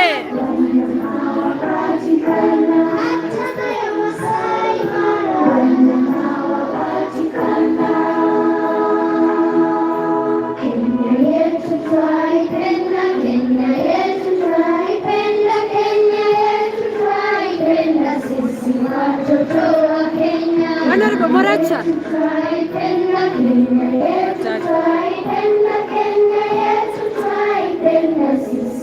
Asante sana. MCAs wameweza kuwatunuku na kwa zawadi. Makofi tafadhali. Makofi ya kilo. Asante sana. Thank you so much. That is a wonderful performance with substance and message about our beloved country, Kenya. Tutamaliza pale na kikundi cha kina mama. Namuona pale ndugu yetu ambaye ana umbo la kipekee akiongoza Your Excellency tumbo hizo hilo. Huyo jamaa ni dhahiri tosha kwamba disability is not. Hello? Eh? Honorable Your Excellency Paulo Simba Arati, your distinguished guests, ladies and gentlemen, in front of you is Maonobi Women Group from Basi-Bogetayo Ward, Nyamaja Sub-County in Gusii County, ready to present to you a traditional song entitled Egetinkinya Ekengai. Welcome. Egetinkinya Ekengai Nikeriyogo Nikyanga Tembulego Twage Soye Mwaye. Egetinkinya Ekengai Nikeriyogo Nikyanga Tembulego Twage Soye Mwaye. Soye Mwaye Baba. Tembulego Twage Soye Mwaye Baba. Tembulego Twage Soye Mwaye. Mbulego Twage Soye Mwaye. Omokurunga Samatumya Kayakumanya Warubeire Gusemboke Gusembwa Mwana. Omokurunga Samatumya Kayakumanya Warubeire Gusemboke Gusembwa Mwana. Asante sana. Makofi tafadhali. Makofi kwa huyo mama, amejitahidi sana. Thank you so much. Thank you so much. Ndia mono. Hey. Asante sana. Thank you. Thank you. Makofi mwakere chinko yo moino ile gekundi kyaye. Ndia mono sana. Your Excellency, thank you for being patient with us, with your guests. At this particular moment, we need to invite the fire department, that is the fire and rescue department. They need to do a drill for us, just in case we have fire occurrences. They are going to show us what exactly they can do to save lives. Therefore, the vehicles are there, and the gentlemen at work are there, and therefore they need to show you how they do it during that particular moment. Kwa hivyo kwa sasa viongozi wetu kutoka sekta ile ya moto tunaomba mweze kuanza mara moja, ikiwa ni onyesho la mwisho kabisa katika sehemu hii ya pili, ndiposa mambo yaweze kuwa sawa. Wale wengine mko pale kwa uwanja, tunaomba mkuje kwa track huko ndiposa mambo yakuwe sawa. Nafikiri wameanza ama ndio wanajitayarisha? Wameanza. Asante sana Your Excellency. Yale magwanda wamevalia ni ya kuzuia wakati wa moto. Ile helmet sio ya mawe ya maandamano Your Excellency. Ile helmet ni ya kuzuia wakati wanamwaga maji kule juu, huenda jengo likaporomoka, na hivyo basi wanazuia kichwa. Hivyo ndivyo wanatambaa, ikiwa ni gorofa ama ni nyumba ya chini. Kenya nchini hii ni nyumba ile ya chini ama ni gani? Ama ni hizi za nyasi gavana alikuwa anabomoa? Hii ile ya nyasi gavana, I think nyumba ya nyasi ikiwa imechomeka, kwa sababu nyasi inawaka sana, inabidi wapite chini. Yes, wanainua maji pale Your Excellency, wanawachilia. Ndio hiyo sasa. Hivyo ndivyo wanavyotuliza moto Your Excellency. Makofi tafadhali kwa timu ya fire. Na ndugu yangu Omari, naam, kazi ya hawa tu siku zima moto. Naam, ikiwa kuna dharura ya mtu ambaye ametumbukia ndani ya choo bila kupenda, choo, kuna shida ya kisima pale, choo ya maji ama ya shimo? Hakuna choo ya maji, kuna choo ile ya shimo. Ya shimo. Ile ndio vizuri tutofautishe, ni choo ya shimo. Unajua siku hizi tuko na za kuflash, so ni vizuri utuambie ni gani. Kama kuna maporomoko pale nyumbani, tafadhali unahimizwa kupiga simu hiyo katika lile gari kubwa ili upate usaidizi wa haraka sana. Asante sana. Nafikiri kwa sasa tutaweza kufungia hapo. Makofi tafadhali. Nafikiri mmeweza kuona Your Excellency, wale watu wanasema Kisii County maji sasa yapo kutokana na uongozi wako mzuri katika muda ule mchache, na gari zile zipo na zinafanya kazi. Thank you so much. DJ, utatupa wimbo mfupi ninapomkaribisha ndugu yangu Kenya Nchigiri aweze kutuongoza katika sehemu ya pili, alafu tutarudi tena kuendelea.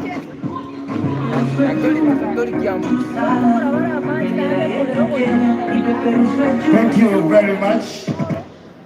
Thank you very, very much my brother Omari. Na asanteni sana vikundi wote mliopata nafasi ya kututumbuiza siku hii kuu ya Mashujaa Day. Kabla tuendelee, ningeomba tafadhali wapiga picha, ndugu zetu wa runinga, ikiwa uko hapo na hauna kamera, tafadhali tupate nafasi, viongozi waweze kupata mtazamo. Tafadhali tutoke, ikiwa una kazi yako hapo katikati, naomba tutoke. Shukran. Your Excellency, tunaelekea sehemu ya pili, sehemu ambayo ni fupi zaidi, sehemu ya kuwatambua viongozi.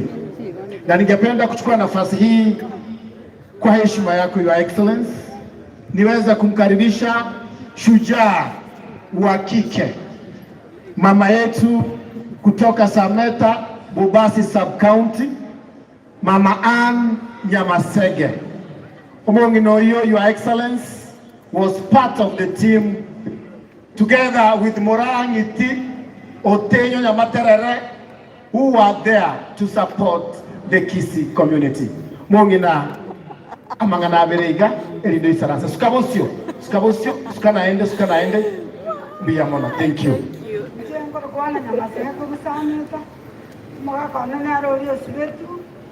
Kararengo musanyalisi karakina taweto abakaenda yatundu achakabwatwa nomugakona kabwatu bakasibikomo emyaka etano aberete mini prison iwe karabu ororo Kenyatta na muriete me makarakora matekarabesa njarengo bono togwira nelio egabana ite akisi togumakira mbuyamono gotoinyora muna intwari twarenga Mashujaa bari twarete tobugambi bwa Kenya bono toinyore kiara Mashujaa bange abanyina abagaka baruba cyanegete bagwatikende bakuria abande konyankuri bari kibese cyo bagotu bono ntiro kikaimye zikire bono kabana abagogoturwanira muna into Mashujaa ba Kisii na ando toinyore muna otonyalore obisi iga Kisii County na ntubeke ebintu byeito bitutwarwanerete byaba kusibe ito barwanerete ebintu ntubwate Agera nintu abana baitu ba Gusii batakosoma bamanya na ninki aba Gusii baitu bakorete nabegwenerete abana baitu baba ke bamanya ninki aba Gusii bakorete muna bona mugakone rite bya ndoje na eri aye musiralire ekyara ne rosi betu naro retro bugambyo bondo chembuya more abantu baitu mbuya bare dogo akambuya mono Simba arati anyinyoira muna bona kuchekisi county ndoko ira nalimbi jamano yamano mwakero mongino ichinko bya senkwane noru. Mzee mama amelia sana kwa wale ambao hatupati lugha hiyo ya Kikisii. Mzee wake ambaye kwa sasa ni hayati aliweza kushiriki vita vya kwanza na akafungwa pamoja na hayati mzee Jomo Kenyatta, na Mungu airase roho yake mahali pema peponi, na asante kwa kuchunga watoto mzee akiwa gerezani. Ningependa kumkaribisha sasa Elijah Omanga. Elijah Omanga Kurukenyenya is one of the heroes, na huyo ndiye atatumalizia nafasi hiyo ya heroes. Asaba mintu mwaikira mwensi omugabano itu Your Excellency Bwana Paulo Simba Arati njego nkuru kwa Elijah Omanga korobo machoga ya bolabu igona kabaire chibu kare naende ngaja nkabe kansela naende ungwa turuse italinga Elijah Omanga chincherere ngenjoye chincherere igona areko bundisha abantu gorobore miyobo ya wekiraini endagere kama mono ekere endagere ama mono abantu bakateba ngomuntu numbuya nakikiagare bakanga naende obukansela bona igamango kwa nainuga elegasi elia mbwate neringa tukasime kama toke neki avocado bona abantu bakuru Nairobi na Mombasa bacha kugura nare gusaba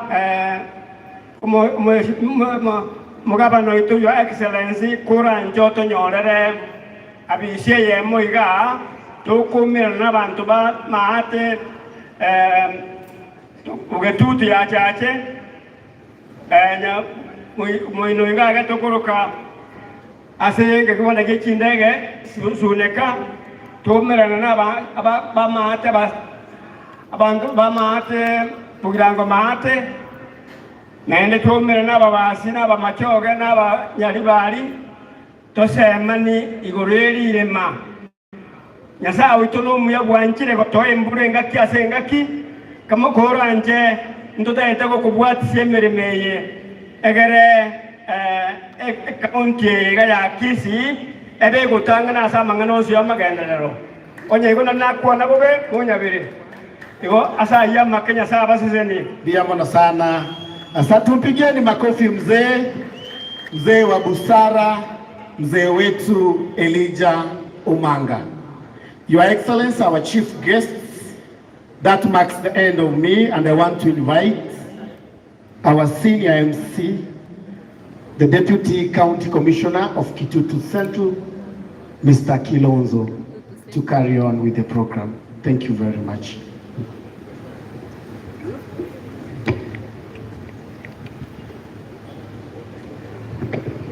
Thank you very much MCs wenzangu kwa hicho kipindi kilichotangulia. Asanteni sana. Gavana wa Kisii Mheshimiwa Simba Arati pamoja na mke wake, the Deputy Governor of Kisii Mheshimiwa, pamoja na Security Committee, Mheshimiwa Senator, waheshimiwa wabunge ambao wako hapa, Speaker na members of the County Assembly, government officials, departmental heads, viongozi wa makanisa, mashujaa, wanyanja mbalimbali, viongozi wote walioko hapa, wananchi kwa jumla, na wasalimu nyote ya mjambo. Kwanza ningetaka kuchukua nafasi hii kwa niaba ya kamati iliyokuwa ikiandaa sherehe hii kuwashukuru nyote kwa kutenga muda wenu kuja kusherehekea mashujaa hapa leo katika uwanja huu wa Gusii Stadium ambayo ni sherehe ya kaunti ya Kisii. Kipindi nitakachoongoza kipindi cha speeches, na nitaomba wale watakaopewa nafasi wajaribu watumie muda mfupi ndio tuweze kumaliza kwa muda kama ilivyokuwa imepangwa. Mneneji wa kwanza atakuwa ni Speaker wa County Assembly ya Kisii, ambaye pia atakuwa na nafasi ya kuwatambua members of the County Assembly ambao wako katika mkutano wetu wa leo. Tumkaribisha kwa makofi. Karibu sana. Thank you.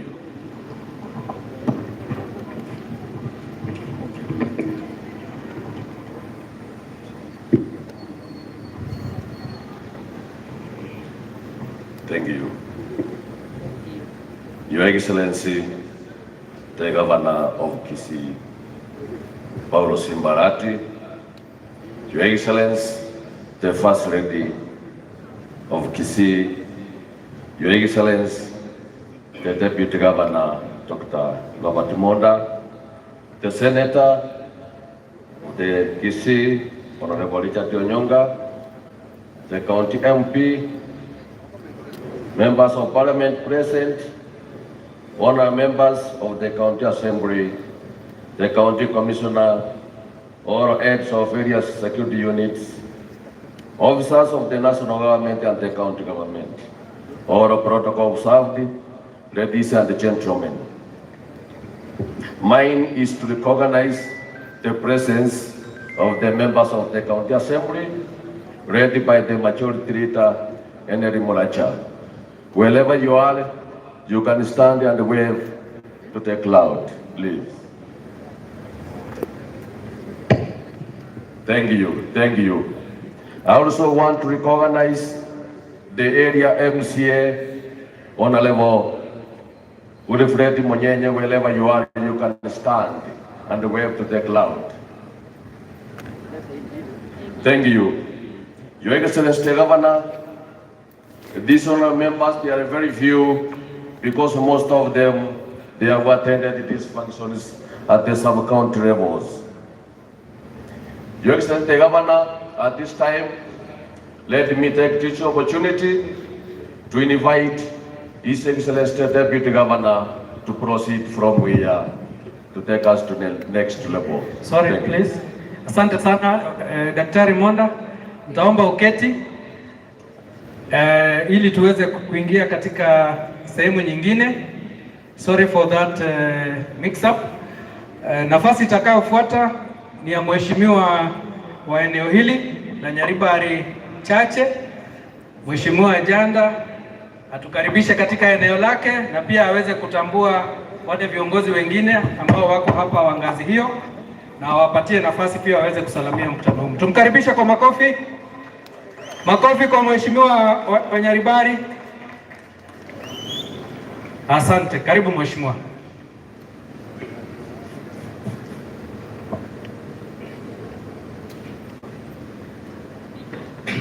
Asante sana bwana DCC. Your Excellency, the Governor of Gusii County, Mheshimiwa Simba, Her Excellency, Madam May Arati, Your Excellency, the Deputy Governor, the Honorable Mheshimiwa Dr. Monda, Mrs. Monda, the County Commissioner, all protocols observed. Mimi kwa majina ninaitwa Mheshimiwa Zahir Janda, Member of Parliament wa hapa Nyaribari Chache. Leo niko na furaha sana, Your Excellency Bwana Governor, kuwakaribisha katika eneo bunge hili la Nyaribari Chache. Karibuni sana. Your Excellency, hapa Nyaribari Chache mambo sio mbaya sana na pia mambo sio mzuri sana. Tuko na projects ambazo kidogo zimefifia. Some of these projects, Your Excellency, are projects that were started by the previous regime, lakini sasa zimekwama. Kwa mfano, Your Excellency, in my constituency, kuna mahali kuna dispensary ya huko Nyangeni pesa ziliwekwa, CDF ikaweka, county government iliweka, lakini from that time nothing is happening. Kwa hivyo ningependa kukuomba Your Excellency, I will find time, come and give you a more detailed brief together with all the MCAs of Nyaribari Chache ambao niko na wao ambao wako hapa. Tutakuja tukae chini ili tuweze kukueleza shida zetu ambazo tuko nayo. Pia Your Excellency, pale Keumbu is become too congested. So we need to have a master plan, a program, ili tuweze kuinua na tuifanye Keumbu iwe a municipality ili watu wetu waweze kusaidiwa. Ya mwisho, Your Excellency, you know,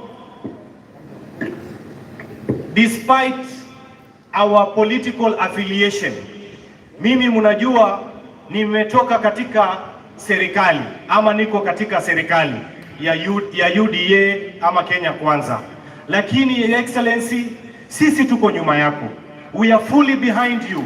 We support you not because of anything, but we support you because we believe in you. We believe in your leadership, and we know that you mean well for this county. And I know together with the leaders, Mheshimiwa Onyonka, Dr. Monda na viongozi wabunge wenzangu, under you we are going to take Gusii to the next level. Ya mwisho, our heroes remind us every day that we are a nation of winners. I take this opportunity, Your Excellency, to wish each and every person in this plenary, in this stadium, a very happy Mashujaa Day. Lastly, Your Excellency, unajua watu wamekuwa wakisema kwamba serikali hii ya Kenya Kwanza hatujaona mambo yoyote. Lakini I want to ask our fellow citizens, please give us some time. It is only 30 days since we took over government. We are still trying our level best kuhakikisha the economical mess ambayo iliwachwa nyuma, serikali hii inaendelea kusafisha, na hivi karibuni maneno itakuwa sawa sawa. With those few remarks, I want to say thank you so much. May the Almighty God bless all of you. Sasa nataka nimkaribishe, kwa sababu ninaona yule ambaye yuko hapa, mheshimiwa mkubwa ambaye ninamfuata ni seneta wetu Mheshimiwa Richard Momoima Onyonka. Karibu sana seneta wetu wa Gusii County.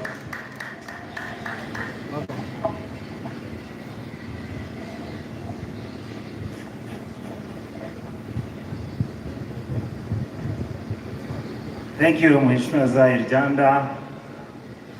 Your Excellency, my Governor Paul Simba Arati, Mrs. Simba May Arati, Your Excellency, the Deputy Governor, Honorable Monda, Mrs. Monda, the Speaker, members of the County Assembly, na wale wageni wote ambao mmekuja hapa, hamjambo.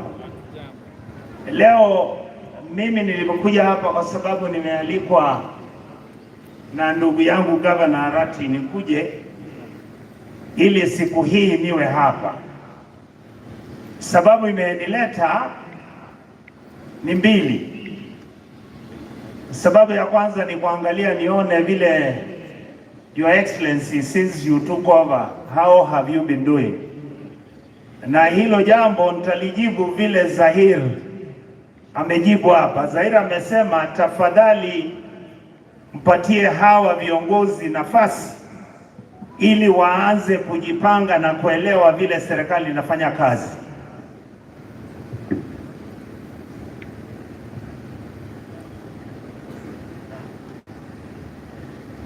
Nimeelezwa kabla sijaendelea, ingekuwa vizuri ni introduce the leadership of the house.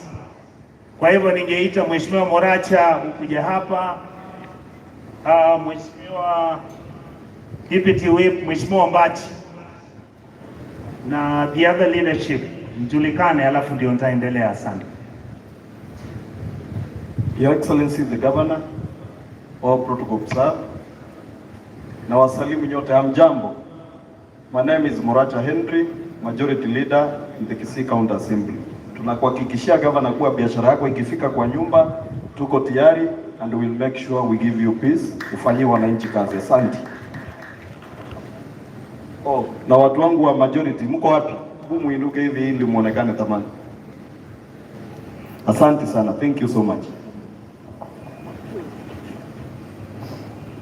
Your Excellency, the Governor, Gusii County, Simba Arati, Your Excellency, the First Lady May, my friend, Dr. Monda, the Deputy Governor, my friend, Richard Onyonka, my Senator, and my close relative, Jaid Sanda, my friend here in this town, my Speaker, all the leaders from the Gusii County Assembly, and all wananchi. Happy Mashujaa Day. My name is Dennis Ombachi. I represent the people of Marani, and I'm the leader of minority. I'm here to assure you, for the first time in the last 10 years, I've not attended any function at this level. I go to my local area, but I've come to assure you, Excellency, that we are going to make sure that you realize your vision as a leader who was overwhelmingly elected by the people of this county. We'll support you, Excellency. Thank you very much. Your Excellency, before I call the leadership, so there are two things I wanted to mention. One is that we, after these elections, I believe Governor Simba Arati is planning, coordinating, organizing how to organize his government. Ningependa kuwauliza watu wetu wa Gusii, tafadhali mpatie governor muda kidogo ajizoeshe, aanze kujua tabia zenu, aanze kuelewa vile mnavyotaka. Nina uhakika kuwa serikali yake inafikiria vile atakavyobadilisha Gusii County. Jambo la pili, Your Excellency, Gusii County has a lot of heroes. You can go to Morara, Senator Kebaso, James Nyamweya, Dr. Onyonka, George Lawrence Sagini, Mzee Nyakweba, Mogunde Anyeni, all of them, including Mzee Nyachai, his father, Otenyo, all of them, Sakawa, we have those heroes. My governor, I want to plead with you that in the coming financial year, please allocate money so that we can do our own museum where we show our own heroes. The second issue, Your Excellency, I want to mention is you realize how Gusii town is designed.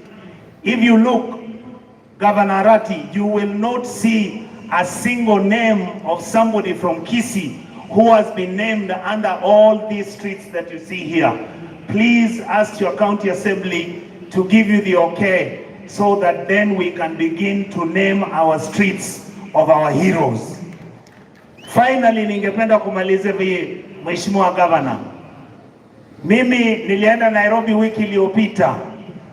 Kazi niliyotumwa imeanza. I am now a committee member of the Budget Committee, a committee member of Parliamentary Accounts Committee, and a committee member of the Devolution Committee. Your Excellency, when the members of the County Assembly come to ask you, please allow them to have the ward fund, because that is what Parliament, the Senate, is recommending. Please carry this team with you. They want to work with you. They respect you. Kumalizia, najua hata juzi niliona bwana governor kwa runinga, social media, vijana wanasema oh, Simba is being dead. Abana wa minto. Simba na abasigete inu mwato konyete tukaira chikura. Tamo tigekereng area nyenyirwe momanya waza kuoma na moko emincha kujimoino. So anyomba na inu mautoleruo mokera. Thank you, Your Excellency. That is all I wanted to say. I will return this now to the Deputy County Commissioner so that we wait for the presidential speech. Thank you, sir. Thank you very much, our Honorable Senator. Tunataka tuwe na kipindi kingine kifupi cha entertainment. Kwa hivyo nitaalika kikundi cha Gusii Primary waingie waweze kuimba ule wimbo wao na wakamilishe ili tuweze kusikia huo utamu. Tulikuwa tukiharakisha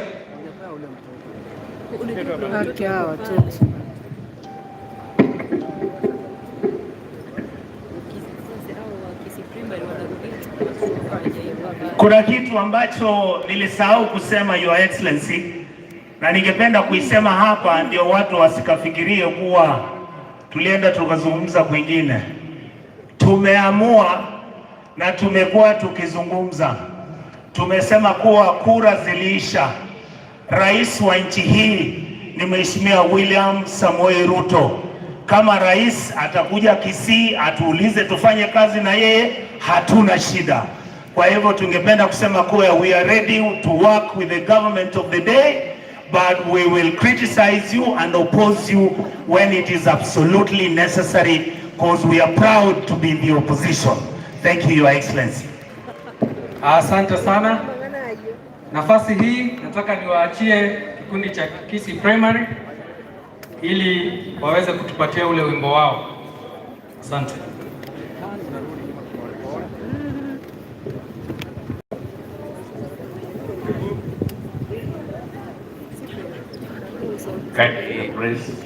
Asante watu wetu wa media, thank you so much, ili Yesu waweze kuona.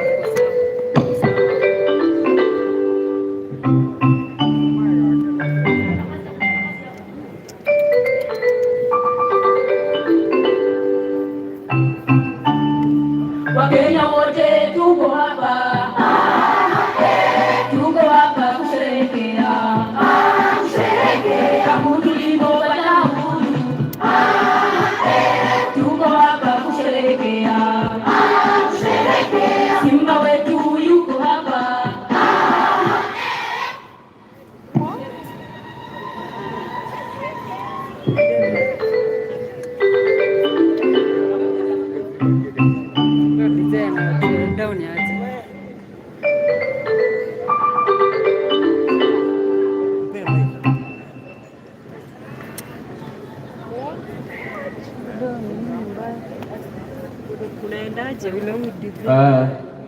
DJ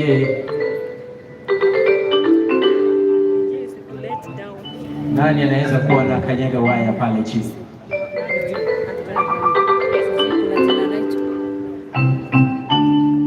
Wakenya wote tuko hapa.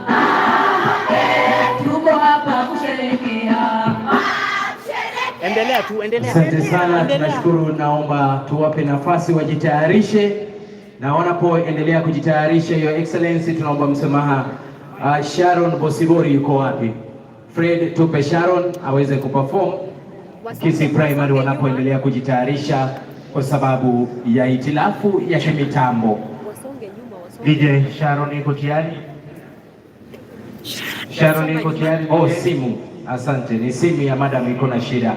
Haya, Sharon atatupa tumbuizo lake, uhuru wa taifa la Kenya.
Tuongea hata sisi ni wa Kenya bana.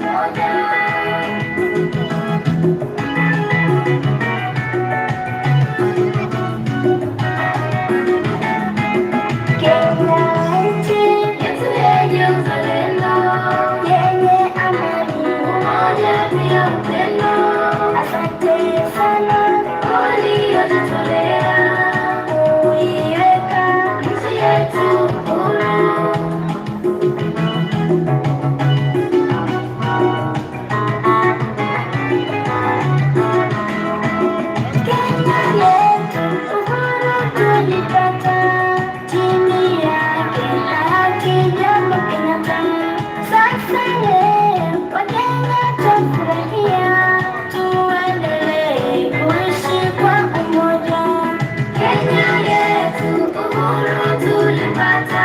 Asante sana, makofi tafadhali kwa Sharon DJ.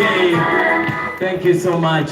Tunashukuru, naomba nirudishe kipaza sauti kwa Deputy County Commissioner. Tutawaita. Asante sana. Wananchi bado wako na hamu ya kusikiza ule wimbo wa Gusii Primary. I hope mitambo sasa iko sawa. Very good. Asante. Karibu.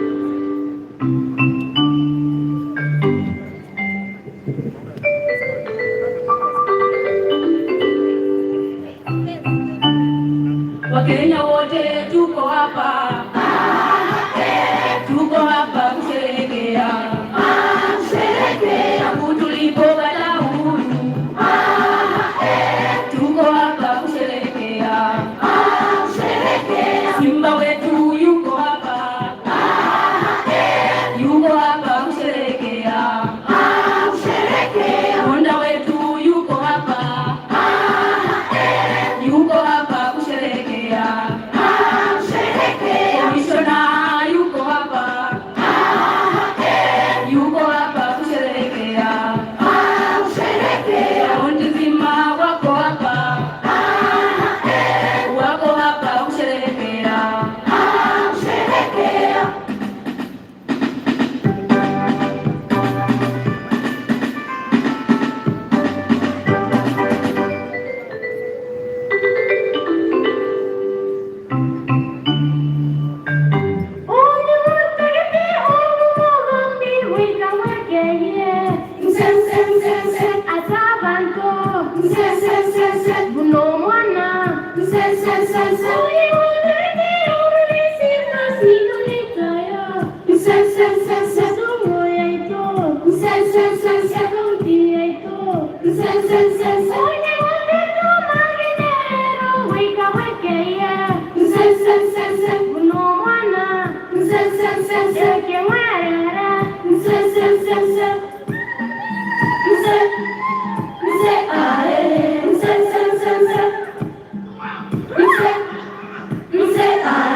Wakenya wote tucheze rumba. Wakenya wote tucheze rumba.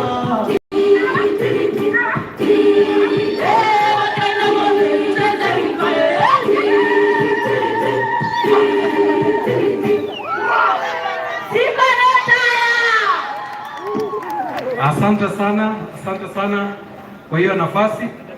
Ningetaka sasa kumkaribisha Mheshimiwa Deputy Governor ili aweze kuongea na umati huu na baadaye amwalike Governor kutoa hotuba yake.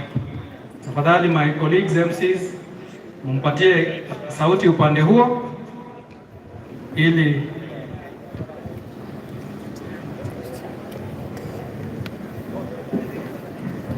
asante sana. Karibu Mheshimiwa Deputy Governor.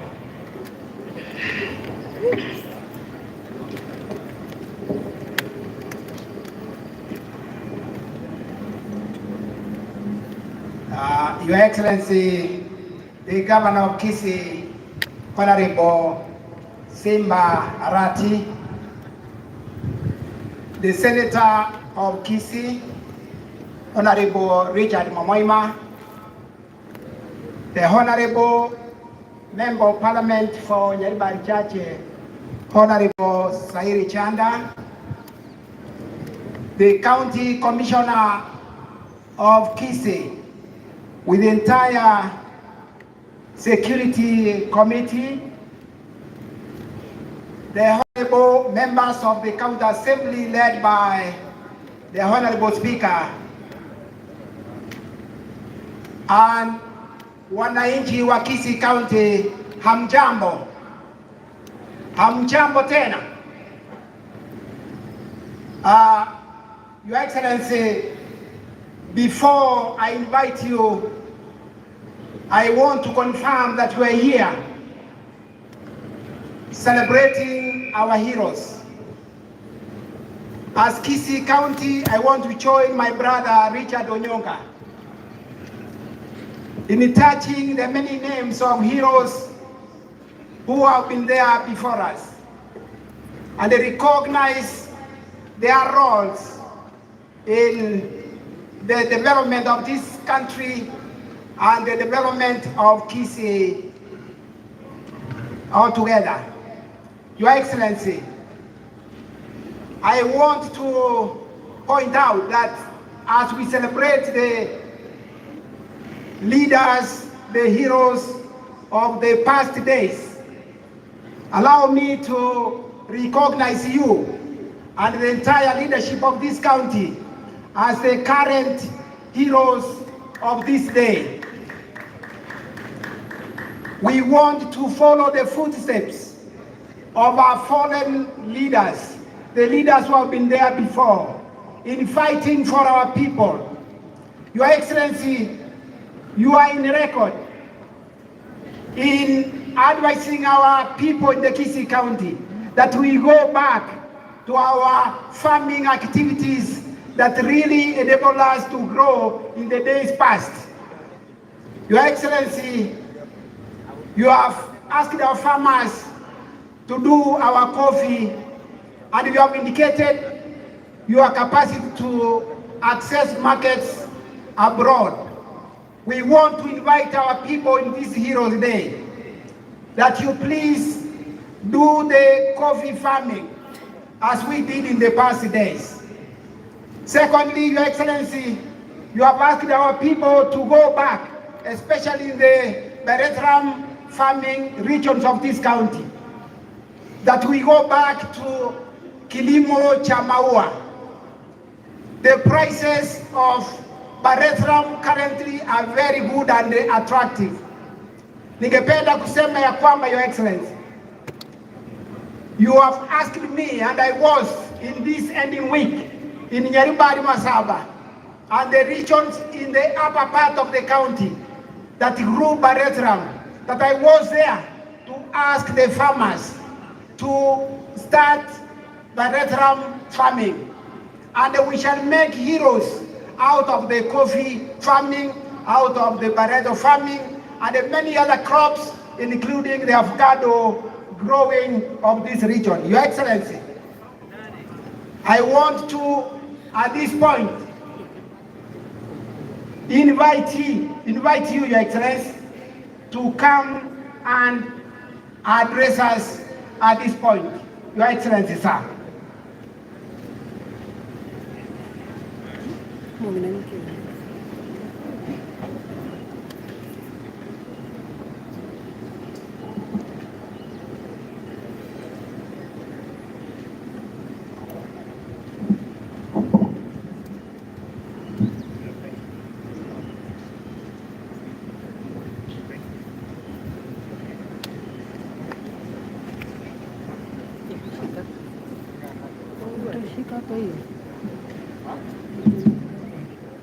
Okay, thank you.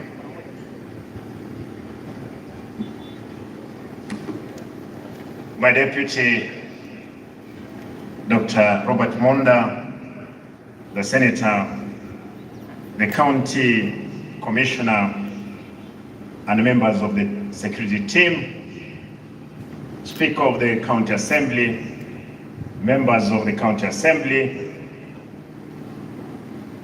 members of the Executive Committee, and the staff of Gusii County, our esteemed servicemen and women, religious leaders, and all other sectors. Ladies and gentlemen,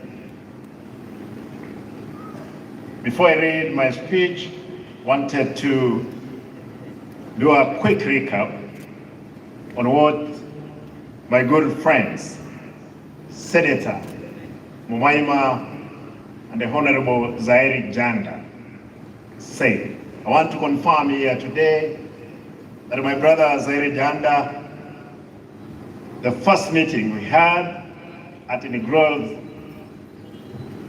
time in this field, Mheshimiwa Janda, nataka nishukuru kwa sababu wewe umekuwa pamoja nasi. Vile vile Mheshimiwa Chanda, nataka nikurudishie shukrani sana kwa sababu kulikuwa na shamba ambao mlikuwa mnapigana na gavana aliyepita kule ATC ambao ni shamba lako ambao ulikuwa umepewa na Lands Commission, lakini kwa kuongea na wewe Mheshimiwa Janda alipeana shamba hilo liwekwe hospitali ya kansa. Asante sana ndugu yangu. Mambo ya diplomacy ndio mimi nilisomea na ninajua kwamba vile vya kuongea na kila mmoja. Asante kwa kutupea lile shamba. Pili, nataka nitoe shukrani zangu kwa sababu tulikuwa tumeongea na county commissioner kwamba tunahitaji museum yetu hapa, na in the supplementary budget ambao tutakuwa nayo tutaweka fedha za kuanza museum ile.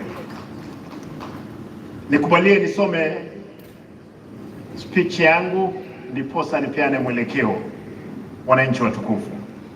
Ladies and gentlemen, I want to express my great pleasure today as I join my fellow citizens of our county to commemorate this very important day in our national calendar. Mashujaa Day is a day set aside to recognize and commemorate the great heroes and heroines, gallant men and women, both alive and those who have gone before us, whose sacrifice has contributed immensely to the freedom which we enjoy today. Ladies and gentlemen, first, let me take this opportunity to express my gratitude as I join you in the marking of Mashujaa Day, an important day in our national calendar. Gusii County is featured prominently on the Kenya map as one of the regions that have been and continue to be home to national heroes. It is from this region that senior provincial administrators, such as Musa Nyandusi, Amwen Kingoina Gichana, Zakaria Ngwenyi Ooga, Asha Onyego, among others, who in the past served our great nation as senior chiefs, have hailed from. Our political leaders, who among them, Simeon Yechai, George Anyona, Sakari Onyonka, among others, will forever be remembered for their diligent service to our county and the country. I salute them. Ladies and gentlemen, the list of our heroes will not be complete without the mention of Kenyan's international footballer Henry Motigo and the World Athletics Reign 5,000 meters champion Helen Obiri, Yabesi Ondieki, Nyantika Miyoro, among many others, Julius Wako, Hezron Mokamba, Stanley Kogoro, and all these are the people who have won either silver, gold medals, all of them. Thomas Osano, Jafet Machuka, Oanda Kerochi, Jacqueline Torori, Gilbert Okari, Nancy Mwenga, Eunice Sagero, Julius Onderi, Evans Mayaka, Aperi Gesemba, Peter Munyancha, Joel Onunga, Charles Obogi, Toch Muchache, Melen Mugaka, Aberi Odenyo, Owen Magori, Firis Ongori, Valentine Orale, Douglas Mumanyi, Grace Mumanyi, Jane Omoro, Benjamin Orina, John Wako, Sam Nyagincha, Ondoro Osoro, Mary Mora, Irene Mugaka. The liberation story of Otenyo Yamantere, a brave Kisia warrior who held our community wage war against the colonialists, way before the Mau Mau movement decades later, will not as well be forgotten. On County Commissioner, when you guys from Central, you are happy of the Mau Mau, we had our own Otenyo who went ahead and confronted the colonialists before the Mau Mau was in place. These brave men and women have and continue making our county, our country, proud. Today, we celebrate our leaders, cows farmers, teachers, businessmen, our workforce in the civil service, our men and women in uniform, and everyone whose hard work and effort not only feed, clothe, and house families, but also ensure our children access affordable education. Ladies and gentlemen, away from the makers of our nation, our county is still facing challenges our nation has faced since Kenya attained self-rule.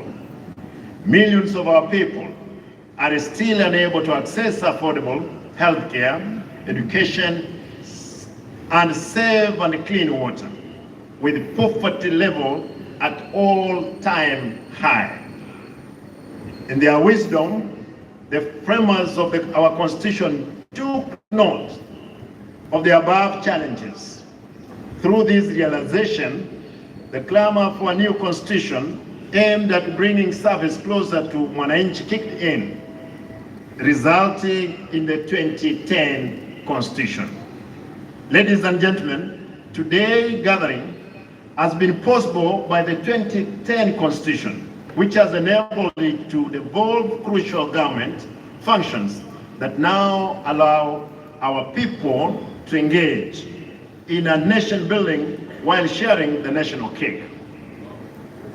Close to 2 months ago, during our inauguration as the second county administration, we informed the nation we had inherited a run-down county, one built on cronyism and personal connections at the expense of development and service delivery. Ladies and gentlemen, in the past month, my administration commissioned an audit on the human resource capacity of our county. The audit revealed glaring gaps that now calls for strengthening our payroll system and a close scrutiny of the county's human resource infrastructure. We cannot continue running a county where cartels are running multiple payments accounts. Staff have different national identity cards that do not match their tax pins. In one case, one ID numbers produced 192 PIN numbers. That shows how our state of resource in the human resource management is. Not staff continue drawing salaries without the request qualification, among other shocking findings. Ladies and gentlemen, the cancer of corruption has not only affected the county's human resource department, but has spread its tentacles to the procurement sector of our administration. The county government is facing pending bills running into billions of shillings, with some of the payment questionable and an outright attempt to steal from the taxpayer. My administration has flagged 67 payment claims submitted for payment after discovering they were all ghost roads construction works. To this end, I've instructed the setting up of a pending bill committee to interrogate all pending payment. I wish to assure contractors and the suppliers that those who have engaged in genuine work shall be paid, but for those who have not shall not be paid and must be subjected to the law. Ladies and gentlemen, my administration has commenced internal administrative action to rectify these anomalies, lining with national government directives to all 47 counties that called for strengthening county payroll systems. I've started in the past.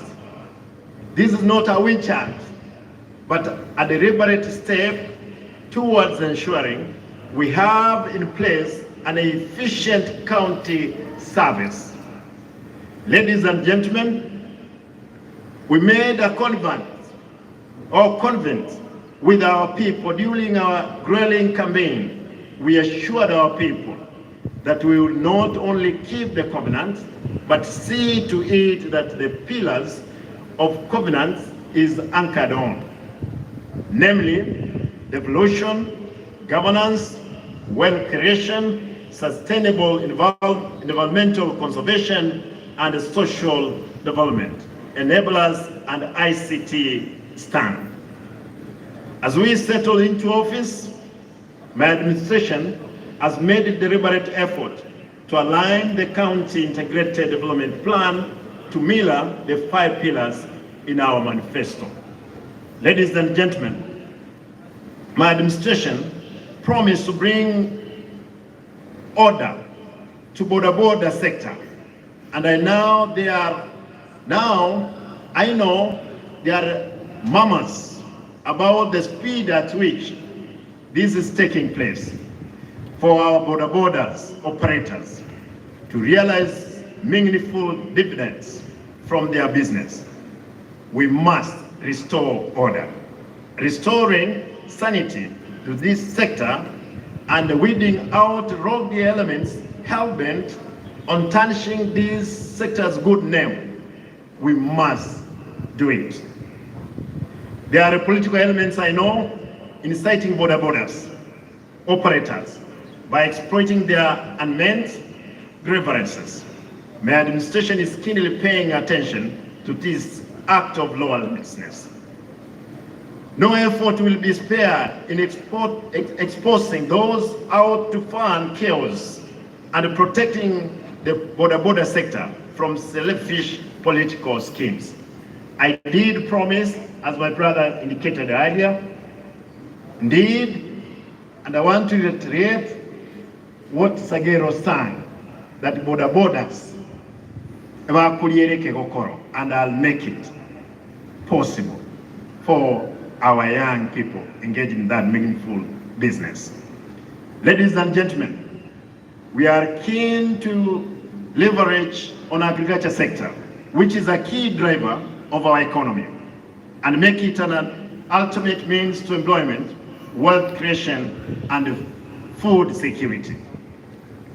Our focus as a government is to build the local economy by encouraging investment in value addition and cash crop farming, making available agricultural subsidies and agricultural extension services, all aimed at improving the quality of our agricultural production.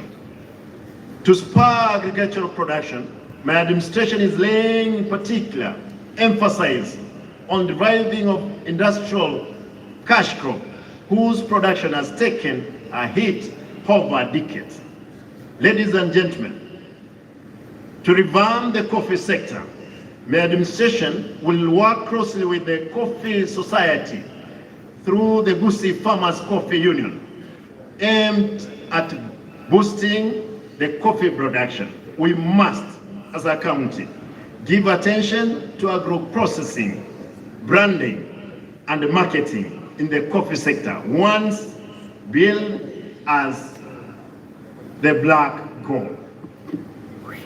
Ladies and gentlemen, as you may be aware, Gusii County in the past been hailed as a leading pyrethrum county, which my deputy mentioned earlier. My administration is determined to have our county back on the Kenya map as a region that produced high quality pyrethrum.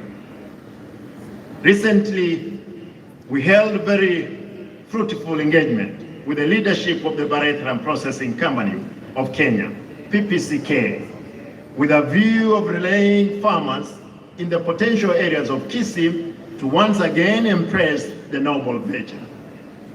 The PPCK promised to give us 120 kgs of seedlings, which we are going to give to ATC to start the nursery for our people.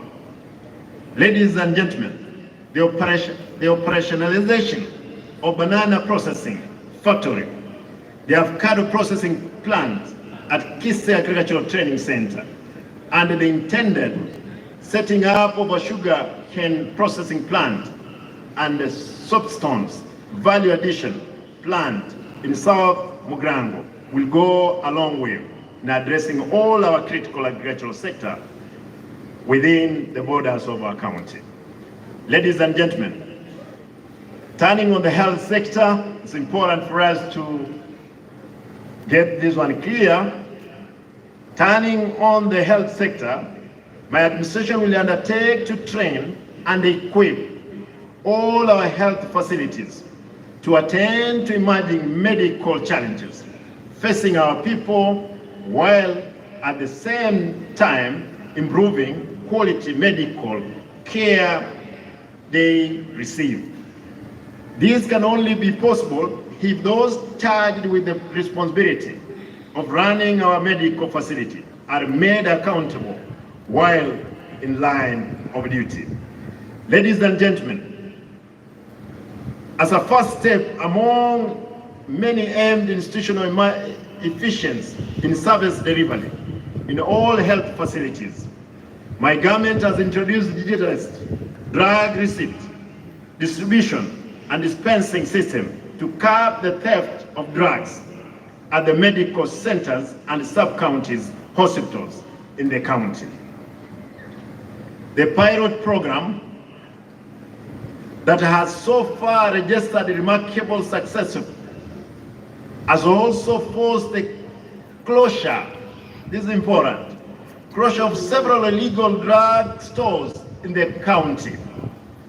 I got information from one of the sub-counties that a number of those chemists, they have been closed down because they could not receive the drugs which they used to receive from the stolen ones from our stores. The supply of stolen drugs to the stores has been curbed by stringent pilot system that is operational.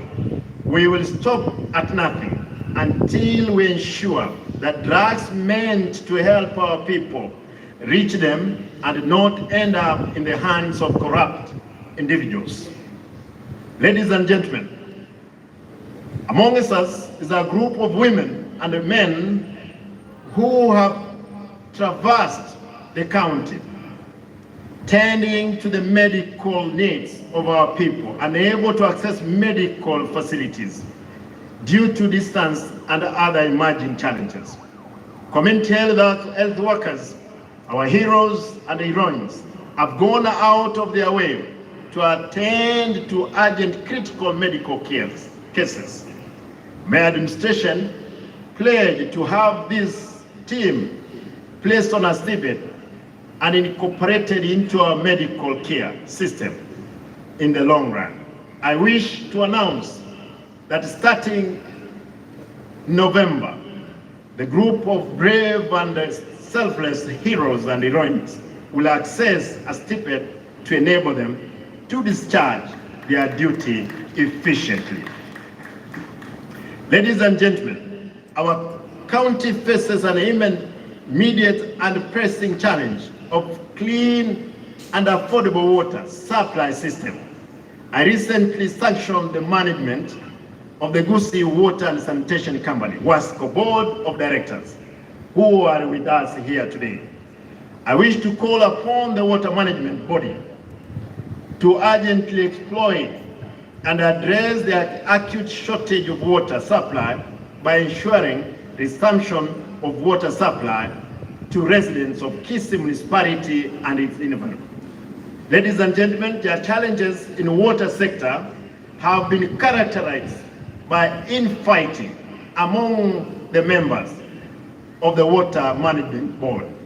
Only last year, the county government of Gusii missed out on the 2 billion grant as the members of the Water Management Board, WASCO, fought over party of 91 million of COVID money.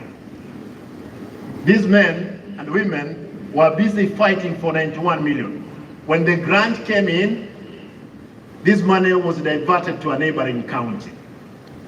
A sad story, but I'm happy that we have restored order in WASCO to deliver. We are weighing, I know, we have around 120 million, which money if we don't utilize by the end of the month will go back to the fund. I've spoken to my counterpart in Nyamira. We have agreed. As long as you come up with the proper budget of the spending of 120 million, we will release those monies before the end of the month so that our people, they are connected to water. I'm happy to report that the wars have ended and the Water Management Board has gotten down to business. I wish to call upon the residents of Gusii County to take advantage of water connection program to be rolled out in November to apply for water connections services as we rush to have more people connected to the pipe water supply. Ladies and gentlemen, my government will undertake, among other interventions, the construction of additional of 35 kilometers distribution pipe water. Additional areas of Suneka, Yamataro, Matongo, and Kyogoro. The residents of Iyabe, Nyaguta, Yabioto, Motonto, Kerina, Mogumo, Igonga, Gesonso, Mosocho, Jogo, Mwembe, Nyakoe, Egesa, Minyimpwa, and Bubaracho are also set to benefit from this project. My administration pledged to not only to improve our overall education standards as county, but also to ensure the quality of education we offer our children meets the demands of the job market. In this report, my administration has rolled out bursary program for needy students, but bright in all our wards. The kitty of 3 million per ward will see the numbers of families seeking education funding a break from the past. My administration will work closely with the elected leaders of the county assembly, county education administrators, and the residents who will now sit in the education committee to ensure fair distribution of the resources. In my supplementary submission to the assembly, I intend to bring up this sharing of 3 million for every ward, members of the county assembly, so that this money can help our people. And please, we help them. Leave the roads to me, I'll do them. For the bursary, you guys, you must help me to sort out, because there are many children at home who are not going to school. Ladies and gentlemen, turning the pressing issue of street urchins that continue to be of concern of my administration, my government will embark on a rehabilitation program for the street families by first renovating rehabilitation centers domicile in the county before relocating the family there. Rehabilitation efforts will include training the street families and equipping them with skills and tools to enable them to engage in a meaningful income-generating business venture. Ladies and gentlemen, waste management and a functioning sewer system remains one of our biggest challenges as a county. The relocation of the ongoing Nyambera dam site is one of the many steps to address the thorny waste management issue. In the next 2 months, the administration will transform the Nyambera dam site into a recreational park as our county moves towards creating more recreational spaces for our people. That's the only way we can attain the status of a city.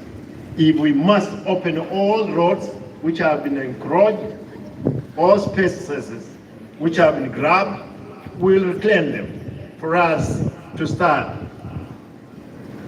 looking into forward many other steps that we'll make. We cannot address the matter of water and sanitation without addressing the water towers. Our forest cover continue to play a significant role in the water ecosystem and must be protected. My administration is alarmed by encroachment cases in our forest and riparian land. To protect these natural resources, my administration wishes to ask those who have encroached on the spaces or the forest land to vacate and allow its restoration. This is non-negotiable. We shall seek to involve community around the forest, land, and environmental protection and conservation. In conclusion, the task ahead of us of turning around the economic fortunes of our people is not only enormous, but challenging. Paramount is the support from our development partners, national government, and other key stakeholders. My administration will rely on to you actualize our service delivery and development agenda. As my administration aims at finishing the construction works in this stadium by setting aside that 6 million for the completion, I wish to inform the general public that my administration is willing to work closely with the national government and all other county government for our county to realize the Kenyan dream.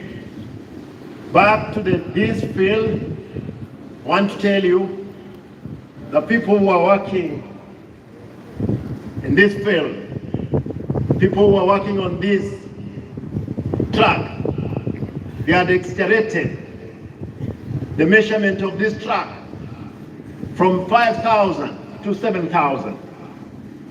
Until the other day when I asked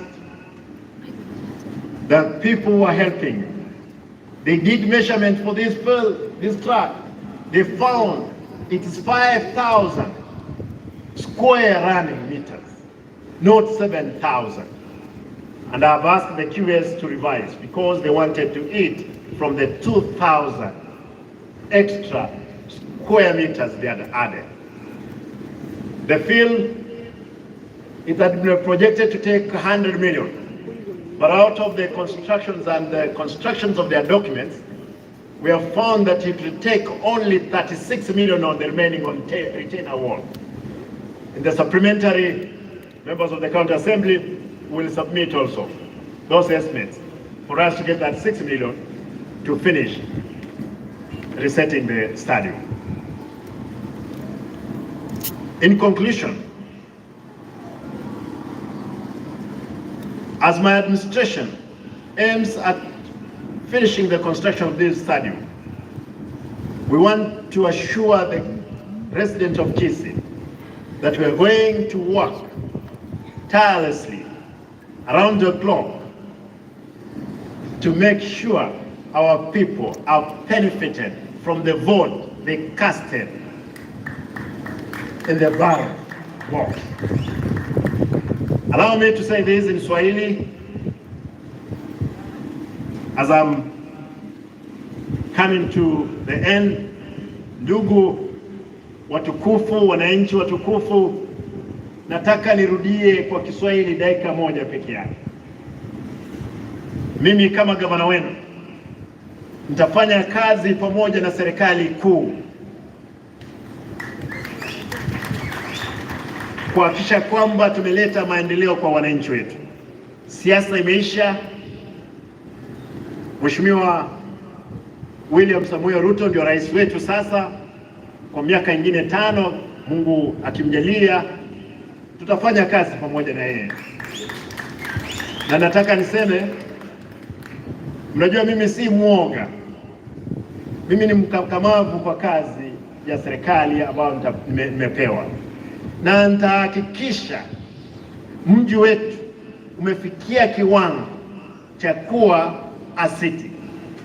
Nikubalie tafadhali ndugu zangu wale ambao ni wanabodaboda, wafanya biashara, tuhakikishe kwamba tumetengeneza mji wetu, tumefungua barabara zote, tumepata viwanja mahali watu wanapumzika. Mimi nataka niwaulize, mniachie nipambane na wale wezi ambao kazi yao ni kuhakikisha pesa zimeingia kwa county, wamepitisha katika county za county na wameiba. Kazi yangu ni kupambana na wao. Niko na nguvu ambazo hazitumiki, na naomba kwamba mnikubalie the energy which is not used, the idle energy, I'll put it in place. Na mnisamehe tafadhali mahali nitakwenda kinyume na matarajio yenu, lakini kwa sasa mimi ni mzaliwa wa hapa. Nitahakikisha madawa ambayo nilikuwa nimepromise yamefika hospitalini. Nitahakikisha, na nataka niwaambie ndugu zangu na dada zangu, kwa wakati huu tuendelee kumwomba Mungu. Mzee Omanga ni mzee Omanga, mzee wa miaka 92, lakini ni mchapa kazi. Ako na miaka 92, lakini shamba lake anachuna na anapata karibu 1200 kila mwezi. Huyo mzee. Wewe je, ambao uko na miaka 20, 30, unafanya nini katika kuinua uchumi wetu katika kaunti yetu? Nataka nimalizie hapo kuwauliza nyote tafadhali, tushirikiane pamoja. Nataka nishukuru bwana county commissioner. Najua kwamba kutakuwa na vitina. Kuna watu wanataka kusema sisi, unajua I'm happy my brother Zahiri Janda. Huyu ni mwana Kenya kwanza. Amekuwa katika mstari wa mbele kuhakikisha kwamba tuko pamoja. Bwana county commissioner, any element of criminality, let us forge together to make sure we have rooted it. Watu ambao walipiga kura, ambao walitupigia, mimi nikiwa wa kwanza, Mheshimiwa Mashujaa akiwa wa pili, nilipata kura 1270. Mheshimiwa Mashujaa akapata 1080. Mheshimiwa Manson 1030. Mheshimiwa Obure 9000. Mheshimiwa Profesa karibu 3000. Nataka niseme kwamba hizo kura zinahitaji zifanywe kazi. Wewe mmoja wawili hamwezi simama barabarani wakati gari limejaa na watu 1300 na kitu ambao walipiga kura. Tutatembea juu yako, ndugu yangu, dada yangu. Lazima tuache kazi ifanyike. Nataka nimalizie hapo kwa kuwaomba nyote ndugu zangu na dada zangu, tushirikiane, tufanye kazi, tuijenge nchi yetu kwa miaka ingine 5, wakati tutaenda kuuliza wananchi. Ndugu zangu ma MCA, tutafanya kazi pamoja na nyinyi. Tutahakikisha kwamba na nyinyi, kwa sababu mnahitaji kurudi mara ya pili, lazima mfanye kazi pamoja na mimi, ndiposa tujaguliwe mara ya pili kama hao watakubali. Kwa hivyo naomba tushirikiane pamoja, tuhakikishe kwamba tumelinda mali ya wananchi. Nataka niachie hapo, nishukuru, nirudishe mic hii kwa ndugu yangu ACC, ndiposa najua kwamba rais amemaliza speech yake. Kwa hivyo tutashikia hapo tupate speech ya Mheshimiwa Rais. Asanteni na Mungu awabariki. Asante sana. Mheshimiwa Gavana. Makofi kwa Bwana Gavana. Kabla sijamwalika County Commissioner, ningeomba tuketi tu kwa dakika moja tafadhali. Kwa vile sitarudi tena kwa hii jukwaa, ningeomba kamati iliyoshughulikia mambo haya isimame mahali iliko ili waweze kutambuliwa, members of the celebrations committee. Na wakati wanasimama, ningetaka kujulisha wageni wetu kwamba hiyo kamati ilikuwa na wafanyikazi kutoka county government ambao waliteuliwa na county secretary, walikuwa wakiongozwa na chief officer Bwana Nyakweba, na mimi deputy county commissioner wa Kisii Central pamoja na mwenzangu wa Kitutu Central. Tulikuwa tukiwakilisha national government na tukashirikiana mpaka mahali ambapo tumefikia. Pili, ningetaka kushukuru ofisi ya governor pia kwa kutusaidia na rasilimali ambazo zimetuwezesha kufikia mipango katika kiwango hiki. Asanteni sana, mnaweza mkaketi. Kwa sasa ningetaka tumkaribishe County Commissioner kwa makofi ili aje aweze kusoma hotuba ya rais.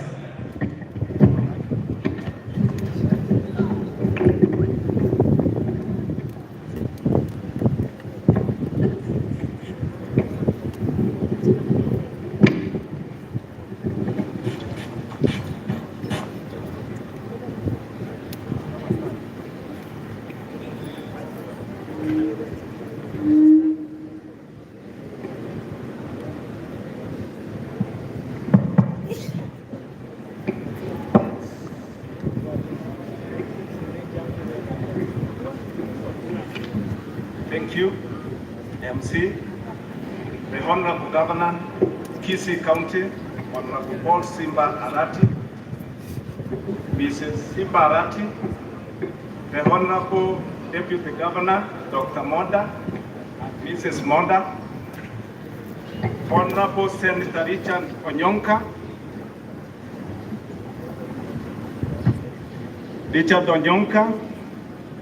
the Senator Kisii County, the MP Nyaribari Chache, Honorable Zahir Jada, the Speaker of Kisii Kisii County Assembly, Honorable Nyanumba, the Rangers leaders present, officers from the national government and officers from the national government and all elected members of the National Assembly na wananchi watukufu. Hamjambo. Hamjambo tena. Ningependa nichukue nafasi hii niweze kusoma hotuba ya rais wakati wa kuadhimisha sikukuu ya Mashujaa Day hivi leo. Alafu kisha baadaye labda nitaweza kusema mawili matatu kuhusiana na kaunti yetu. It is now my honor and pleasure to read the presidential speech. National address by His Excellency Honorable William Samoei Ruto, PhD, CGH, President of the Republic of Kenya and Commander-in-Chief of the Defense Forces on the occasion of Mashujaa Day celebrations held on Thursday, the 20th October 2022 at Uhuru Gardens, Nairobi. Mobilizing transformational patriotism and value-driven heroism for the well-being of the citizens of Kenya. I am tremendously privileged to join Kenyans and our visitors today as we commemorate the 59th anniversary of Mashujaa Day. It is with great humility that I preside over this year's celebrations for the first time as President, and I am humbled and grateful for the honor. We solemnly observe this important day every year in order for us to reflect upon where we have come from as a nation. We mark this date to consider the troubled road we trod through, the sorrowful wilderness of cruel colonial injustice, and the price that we paid in blood, toil, anguish, and death for us to be free people. We take this opportunity to also celebrate histories of the heroes and heroines who sacrificed valiantly in our freedom struggle. Their character and most importantly, the values and principles which inspired, sustained, and vindicated them, so that we may emulate them by leading lives worthy of the sacrifices. We ask ourselves today, what must we do to transmit this noble history and ensure that future generations appreciate us, not only as worthy heirs of our illustrious ancestors, but also as skillful stewards of their heritage. We do this in pursuit of a solemn covenant proclaimed in the preamble of our Constitution that we, the people of Kenya, shall honor those who heroically struggled to bring freedom and justice to our land by adopting, enacting, and giving the Constitution to ourselves and to our future generations. Our Constitution articulates a vision of Kenya our heroes and heroines would have approved. A Kenya worth fighting for and worth paying the ultimate price for. It is their legacy to us, and it's the stage for us to continue their patriotic work in that noble spirit that roused the first freedom fighters to resist the colonial and the ancestors to reject post-colonial repression. Our heroes and heroines were neither elected nor appointed. They were not sponsored and they were not funded. They had no officers or budgets. They were ordinary people invested in the struggle to make good their unwavering belief that all people are equal and deserve to live in freedom. People of all walks of life, subsistence farmers and traders, clerks and former soldiers, teachers and their learners, preachers and their congregants, drivers, cooks, farm workers, ran away to the forest, armed with nothing but the conviction that a more just way of life is possible and that it is worth fighting for. The legacy of independence is the historic achievement of value-driven bottom-up heroism. The people were distinguished by their unity and commitment to selfless endeavor, determination, patriotism, and any unyielding sense of justice. Every time we have come together, we have accomplished major defeats. That is why, as a nation, we are exhorted by the national anthem. Let one and all arise with the hearts both strong and true. Our Constitution, the People's Sovereign Charter, is an instrument of collective memory. It proscribes tyranny, marginalization, and oppression, provides institutional means to dismantle injustice and eradicate inequality, and gives us an opportunity to expand freedom and actualize rights.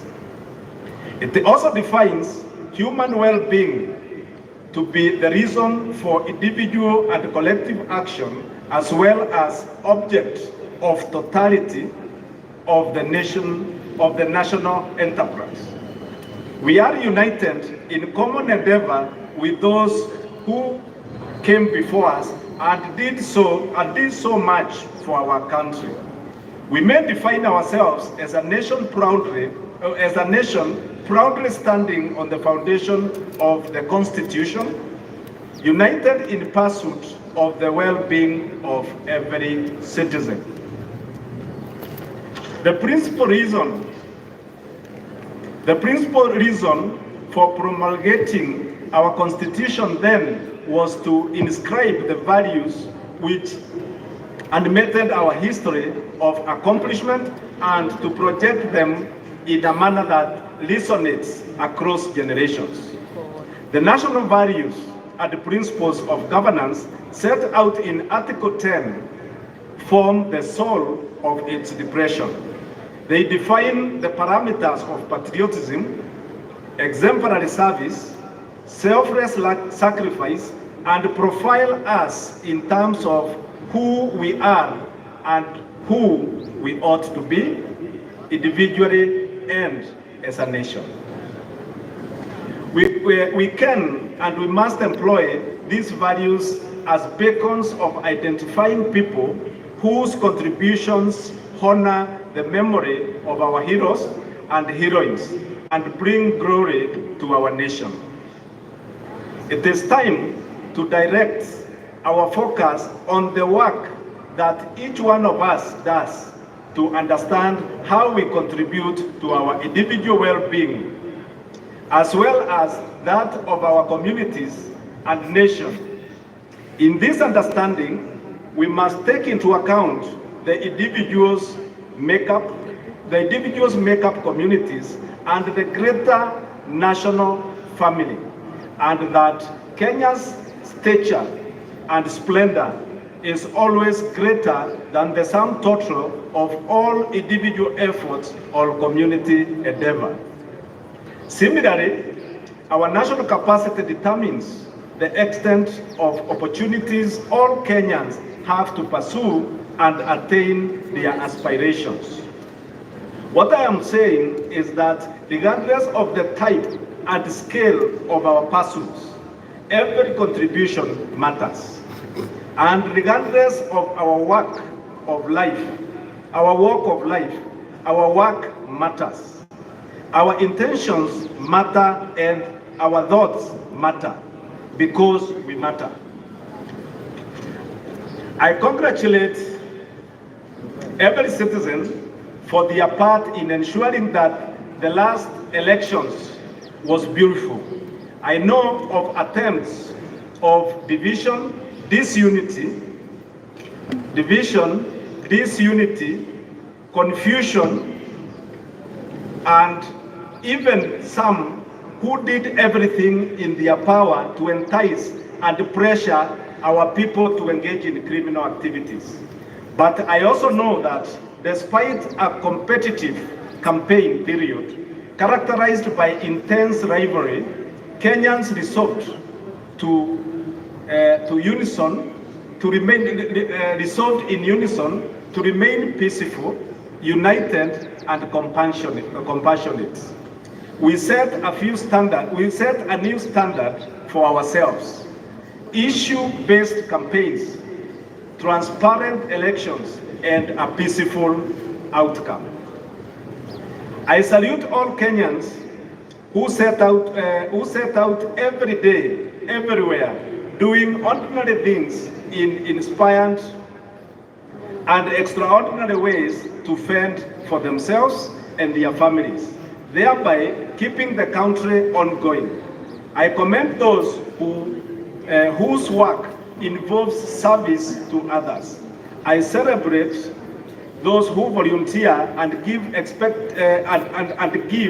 expecting nothing in return, yet serve selflessly. From the farmers who feed our nation to the drivers who connect all parts of our country by conveying people and goods, educators who impart knowledge to our infants in kindergartens, children in school and youth in tertiary institutions, medical staff in wards, in the field and training institutions, workers in quarries and construction sites, artisans in their small sheds and in large workshops, traders on the side streets in rural and urban markets, all the way to Nairobi Securities Exchange, professionals who give their best in every sector of national endeavor, and our men and women in uniform, whose bravery and commitment continue to set the gold standard for sterling devotion to our flag. This nation salutes your service and celebrates your contribution. These are real acts of heroism. Because of the contribution to Kenyans everywhere, our country continues to make great strides towards socio-economic transformation, shared prosperity, and enhanced well-being for our people. In the East and Horn of Africa regions, the larger African continent, and globally, this nation expresses our values with greater clarity, and state projects our aspirations more authentically. It is now time to lay the foundation for our future agriculture and the lead sector of the economic transformation of our country. Is the place to start, owing to its potential for high and quick returns on investment. But the situation in the country is wanting, and we have a severe food shortage as a result of a prolonged drought in Kenya and the larger Horn of Africa region, the worst in nearly half a century, with 3 years of failed rain. Coupled with this are the extremely high global fertilizer prices. Our government initial intervention to mitigate the challenges have been to step up food supply in northern Kenya and other regions and ensure better coordination between government and development partners. We thank our partners for their input that has gone a long way in relieving the dire situation. World fertilizer prices have more than doubled in the past 2 years since COVID-19. The prices were passed on to the farmers. The cost skyrocketed to more than Kenya shillings 7,000 for a 50 kg bag. This had a huge impact on productivity of farmers last year. For example, maize production suffered a deficit of more than 10 million bags. Our government's first intervention to address the fertilizer challenge and make it available to the counties and regions that plant in the short rain season was to import 1.5 million 50 kg bags and distribute them to a lower cost of 3,500. We have also made arrangements to make another 6 million bags of various types of fertilizer available to the long rain season. We have also asked county governments to work with us on last mile delivery all the way towards the centers close to the farmers. These, however, are short-term measures, and we have to take every bold step to end the perpetual cycle of hunger and dependency on rain-fed agriculture. We must eradicate hunger in our country in the shortest time possible. To do this, we have the following plans. A, we have to increase agriculture productivity. We will support all farmers to access quality inputs such as seeds, fertilizer, and pesticides, among others. We will also ensure that our farmers have access to extension services in order to improve farming skills. In the short term, we will continue with the fertilizer import program, but in the medium term, the government plan to have fertilizer manufactured locally. Number 2, on seeds, our government will work with local research institutions and both the public and private sector to scale up seed multiplication for all crops. 3, however, irrigation is the ultimate solution in guaranteeing food security. In 2017, the government set out to build 57 dams to harness water for irrigation and domestic use. Many did not even start, while the few that did are incomplete. The huge capital outlay required for dam construction in the context of competing budgetary priorities poses a huge challenge to this program. 4, to address this challenge, we have resolved to seek investments through public-private partnership and thus be able to build as many dams as possible. The government will then enter into water purchase agreement with the developers. Consequently, it would be possible to irrigate 3 million acres of already identified irrigable land. In the next 3 years, the government plans to double the land under irrigation to 1.4 million acres. Of these, 200,000 acres will be under rice irrigation and 500 acres under other food crops. Rice production in Bunyara, the Tana Delta, Rohole in Garissa, Mwea and Ahero will take priority. 6, our dairy farmers struggle with the high cost of feed and the challenges of storage, preservation of milk, and accessing the market. To assure them that they are on our priority list, we have taken immediate steps to reinstate the milk coolers program, and distribution of 650 coolers will resume shortly. In our plan, we have identified dairy and livestock economy as subsectors which with the quick economic turnaround time, and they will become key drivers in improving food security, creating jobs, and boosting export. Housing. In our plan, we have committed to close the housing gap, which stands at 2 million units. Our target is to increase the supply fourfold from 50,000 to 200,000 per year.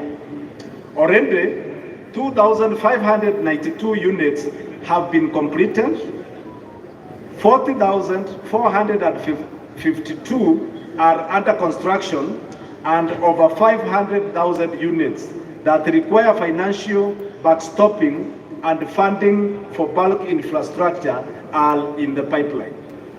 I am happy to report today that the interest in the housing sector has been immense, and that many private investors, including pension funds, have submitted proposals on the housing projects they would like to invest in. We will work together on this project to facilitate their investment. It is clear from engagements with the investors that government needs to evolve from being a mere enabler to becoming a sponsor of projects. Not only will we provide land and bulk infrastructure at no cost, but I will personally take charge of the process to unlock the challenges that inhibit investment.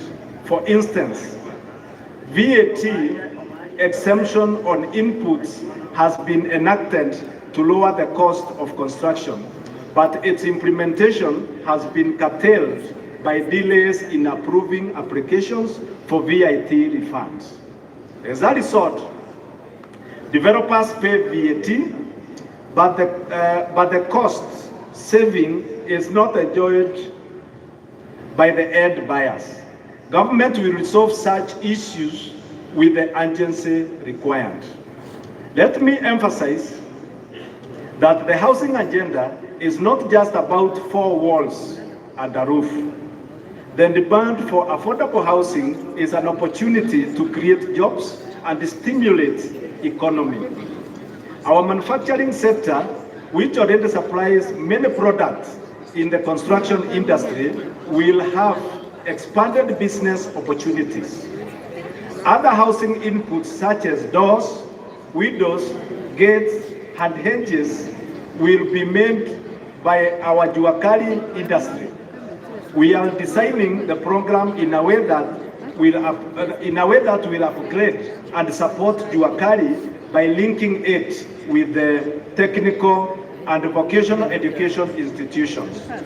In the end, we expect enterprises that build housing products to emerge or expand, creating jobs and wealth for hustlers, making our housing plan truly transformational from the bottom up. We want to create the experience of hardworking Kenyans like John Ochieng, who is present as one of my guests today. I met him 2 days ago when I handed over keys to new homeowners in Ongata Rongai in Kajiado County under the Affordable Housing Scheme. Ochieng began working as a carpenter in that housing project when it began 2 years ago. Then, home ownership to him was a mere dream. 2 years later, he owns an apartment in the same estate. Given that there are developments today that cater to the housing needs of ordinary Kenyans, I am convinced that it is possible to provide quality, affordable housing for rent and sale, and Ochieng's story will be replicated multiple times over throughout the country. We therefore proceed with the confidence that we will provide quality, climate-smart housing that Kenyans can buy with mortgages of between 5,000 Kenya shillings to 15,000 a month, to be made available through various home financing schemes.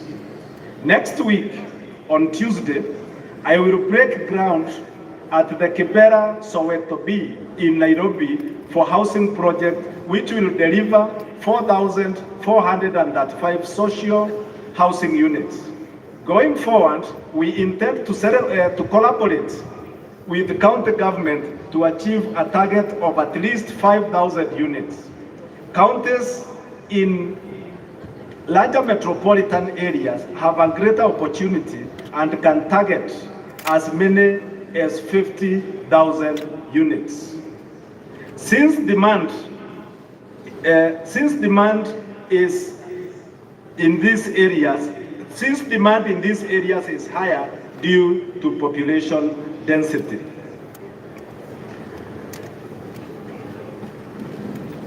Micro, small, medium enterprises. Access to credit is a stimulant that invigorates the economy. However, high interest rates crowd out the private sector and especially the small and medium enterprises. Our pledges to them were at the heart of the Kenya Kwanza election campaign. Already, hustlers' expectations are very high across the country on our promise to provide a fund that will offer affordable credit to those at the bottom of the pyramid. We are aware that the most significant question in the streets, border parking lots, and fresh produce markets is, when will the Hustler Fund become operational? Even before the fund is set up, we have made several interventions to make credit accessible. Safaricom and their financial partners have brought down the cost of Fuliza by making the first 3 days free and reducing the tariff by 50%. As part of that agreement, 4 million borrowers who had been blacklisted by defaulting will be freed from the yoke of the Credit Reference Bureau, CRB, in the coming days. We have also secured an agreement with CRB that it will abandon the punitive penalty of blacklisting defaulted borrowers and move to a credit scoring system that makes defaulters eligible for credit even as they work to improve their credit worthiness. As a result, no citizen will be excluded from the credit system because of defaulting. They will therefore be eligible for credit.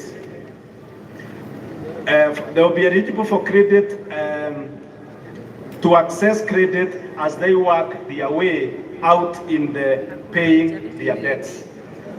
On the Hustlers Fund, 3 issues are crucial.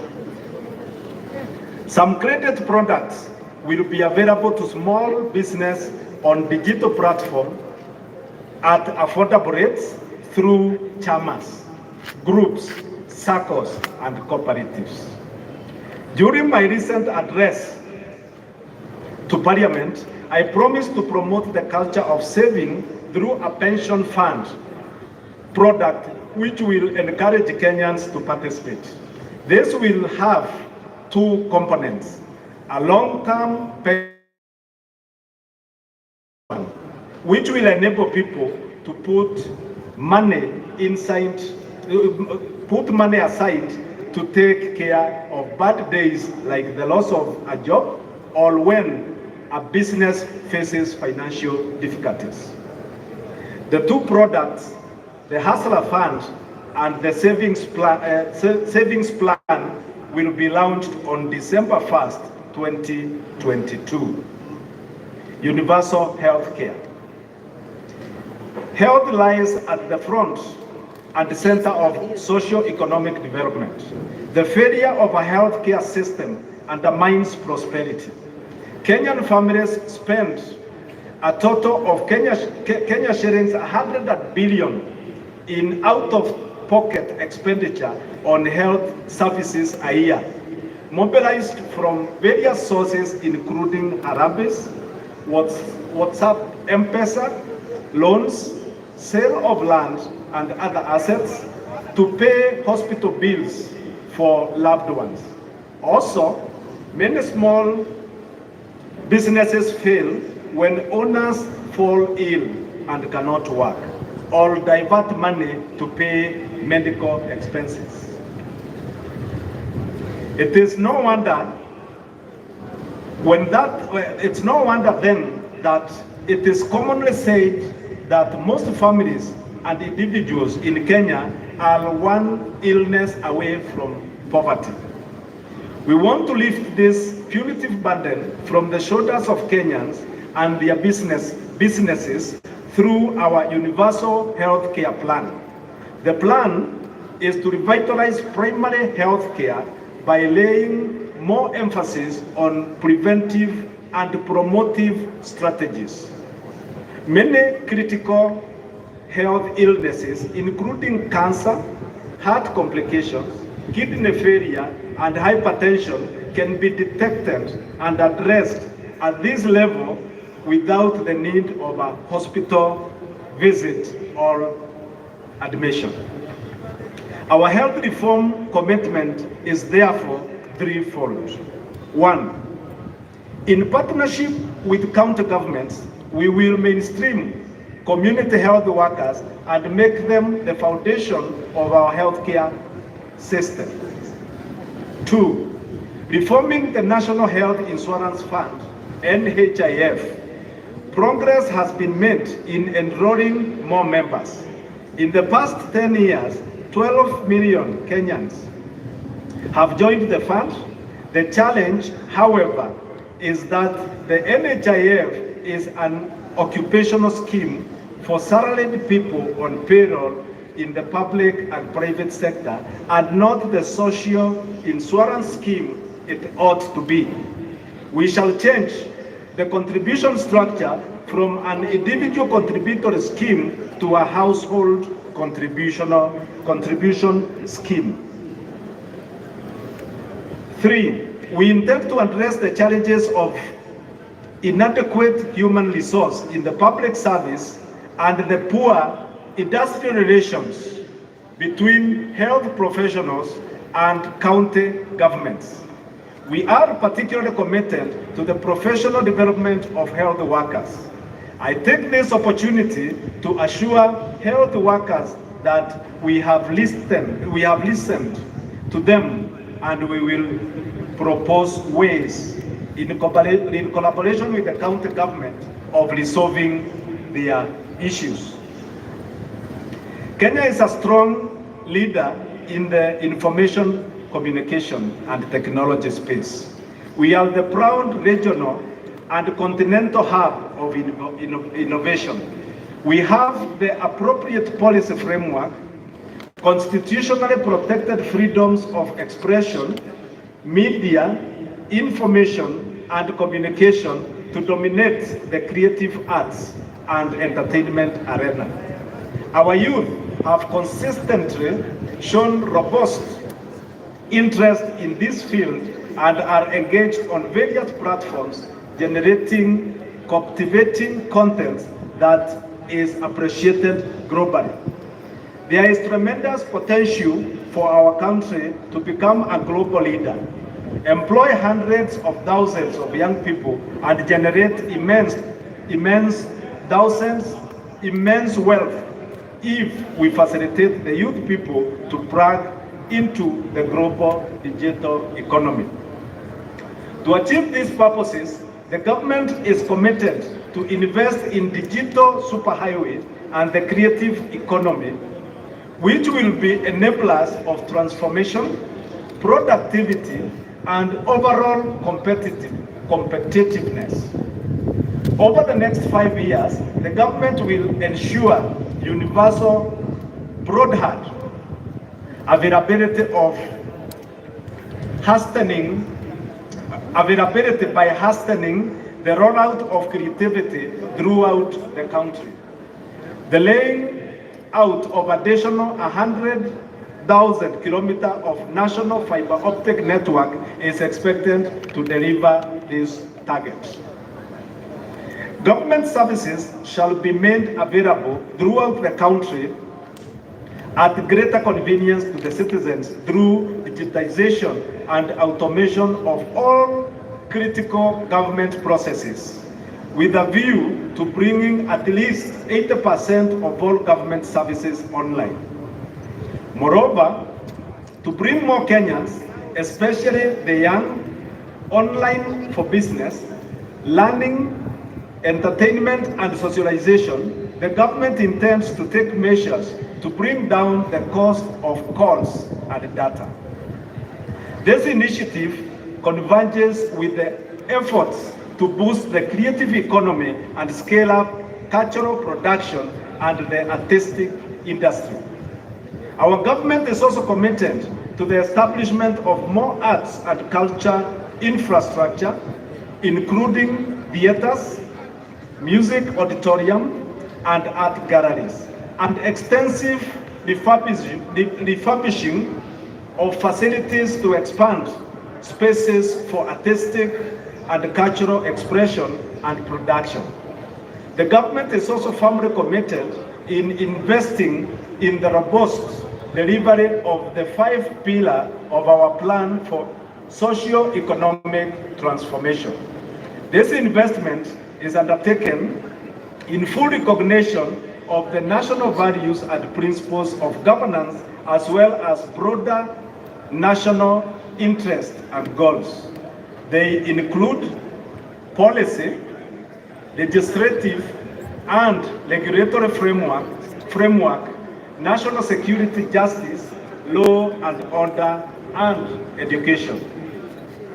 There are parts of this country where personal safety and security is precarious and life expectancy is low. Poverty and the cost of living are high because markets and supply chains have been disrupted or threatened by insecurity. The well-being of residents is as paramount as that of every other citizen of Kenya. They too deserve to live and work in safety and dignity, and to pursue happiness without let or hindrance. And yet, terrorists, bandits, cattle rustlers, and all manner of violent criminals have wreaked havoc on their lives for far too long. Criminals have held them back, extinguishing all, deferring far too many hopes and dreams as the rest of the country progresses. It is time for this lawlessness to stop for good. Our government has undertaken necessary personnel realignments in the security services to facilitate the rapid achievement of our objectives. On my first day in office, I executed the instrument to actualize the financial autonomy of the National Police Service and have given the necessary directives to enable it rapidly achieve national security strategic objectives. These actions extend to the facilitation of the Directorate of Criminal Investigations to expeditiously resolve investigations to a standard that can support effective prosecution and secure conviction. The independence of the National Police Service is essential for its institutional credibility and efficiency, citizen safety and welfare, and effective maintenance of law and order. A professional police service fosters harmonious relationships with the citizens and communities, cannot be weaponized in pursuit of divisive or partisan agenda, and can never resort to disastrous policies like extrajudicial murder as part of policing. I believe we can keep this country safe and secure without tormenting our people. We can efficiently and effectively suppress crime, monitor, disrupt, and apprehend criminals without abducting, torturing, killing, or causing citizens to disappear. It is time to retire these terrible tactics and professionalize our criminal justice system. That is why our government is taking strong measures to facilitate the enhancement of capacities along the chain.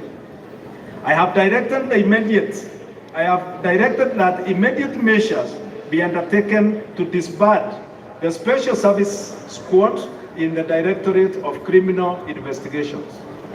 There must also be robust mechanism throughout the police service to maintain high professional standards, scrupulous adherence to the rule of law, accountability for actions and decisions, and operational transparency.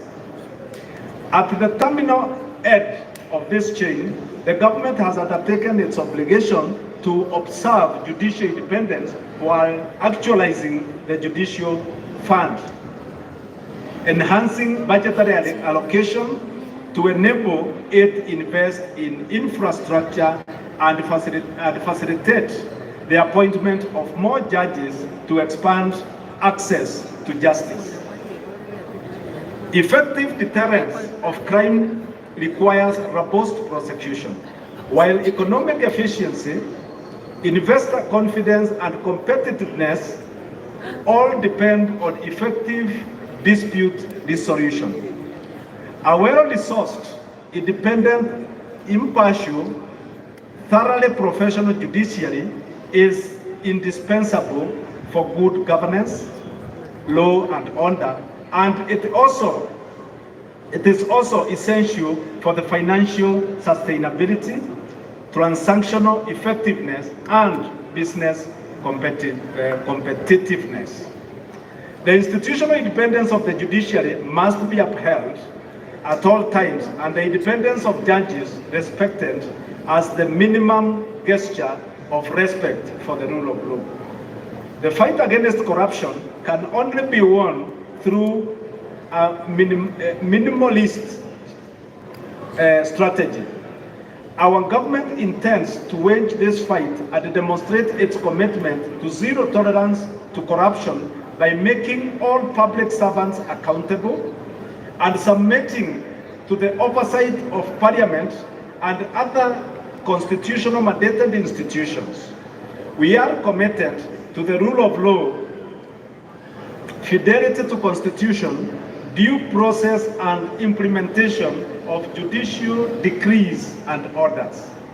Most critically, under my administration, there shall be no interference with or any attempts to control, direct, or undermine independent institutions, including those in the justice, law, and order sector.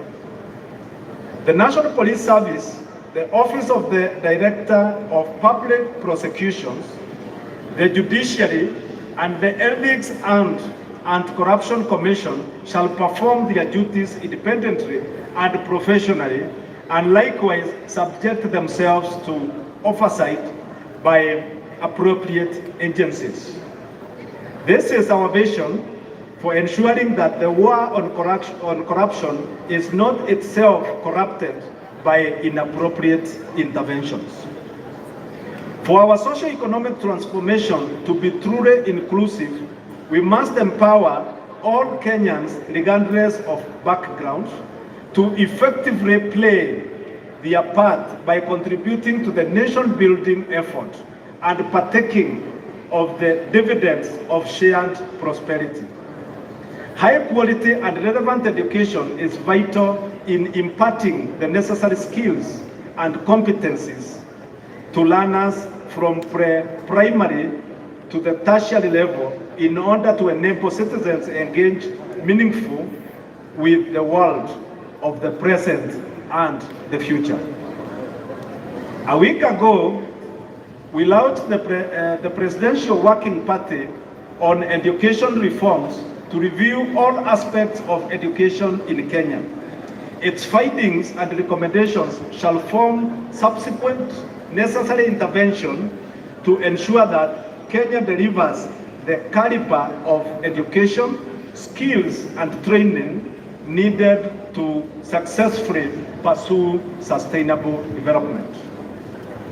We are concerned by the climate change and its impact on Kenya generally, and our arid and semi-arid regions in particular. We will address the effects of the phenomenon and its ravaging effects at home and abroad. Our pastoralists communities have experienced massive scarcity of pasture due to a prolonged drought, the worst in 40 years, and 3 years of absolute rain failure. As a result, livestock population have been wiped out because of starvation and lack of water, while raising food prices have made an already bad situation worse. Elsewhere, communities in rural and urban areas across the country are equally struggling under the weight of high food prices and shortage of water. Without a doubt, climate change is complicating our roadmap towards socio-economic transformation and achievement of sustainable development goals. As we seek short-term measures to respond to the evolving situation, I have directed that a long-term and sustainable solution to the planetary challenges be put in place. The ultimate solution includes greening our country to more than 30% of tree cover by 2032. The central role forests play in addressing the effects of climate change has become more prominent now than ever before, thanks to their unparalleled capacity to absorb, store carbon, and regulate climate. Data on our forest cover paints a grim picture and calls for quick action. Of the 59.2 million kilometer square land area in Kenya, only 5.2 million kilometer square is under forest cover. Of this, public forests cover 2.6 million hectares, which is 50% of the total national forest cover. The remaining 54 million hectares are bare earth, exposed to erosion and biodiversity loss. Over 80% of this lies in arid and semi-arid lands.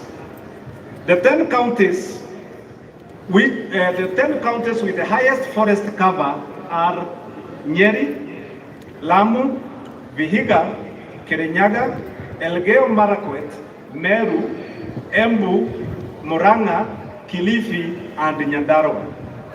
On the reverse, the 10 counties with the lowest tree cover are Marsabit, Mandera, Wajir, Isiolo, Siaya, Migori, Gusii, Machakos, Taita Taveta, and Uasin Gishu.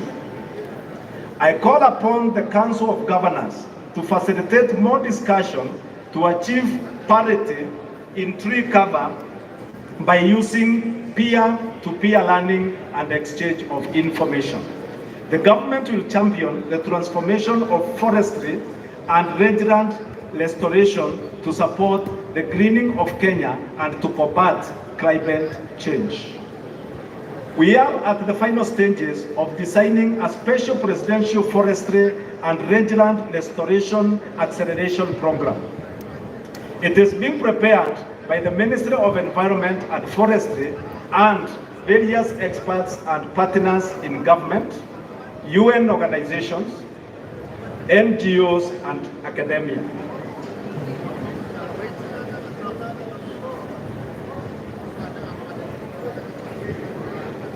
This will eventually lead to rehabilitation and restoration of 10.6 million hectares through constituency nerve centers in the 290 constituencies, as well as some special selected ecosystem and water towers threatened by degradation and destruction. To achieve this, the noise is increasing. Are we together? We are still on the presidential speech guideline. To achieve this ambitious plan, the government will continue to support efforts by the Kenya Forestry Research Institute, KEFRI, in high-quality tree seeds production, collection, processing, testing, and distribution of the 18 tree seed centers in Gede in Kilifi, Kitui, Mogoga in Kiambu, Garissa, Migori, Kakamega, Londiani in Kericho, Tarbo in Uasin Gishu, and Marigat in Baringo. Others are Rumuruti in Laikipia, Nyeri, Turkana, Kibwezi in Makueni, Meru, Wajir, Maseno in Kisumu, Lamu, and Taita Taveta. This will boost KEFRI storage capacity from the current 60 metric tons a year to 240 metric tons in 10 years. This will inject 100 billion into the economy as a result of green jobs created from the seedling production. Agroforestry and farming of avocados mangoes and macadamia, should also open new value chain for our export market, creating new green jobs in our sector. I therefore urge all Kenyans to support the government call to grow at least 15 billion trees in the next 10 years. Deforestation in the presidential program will be undertaken by youth and women groups, civil society, community and religious organizations, leveraging on private sector and government financing.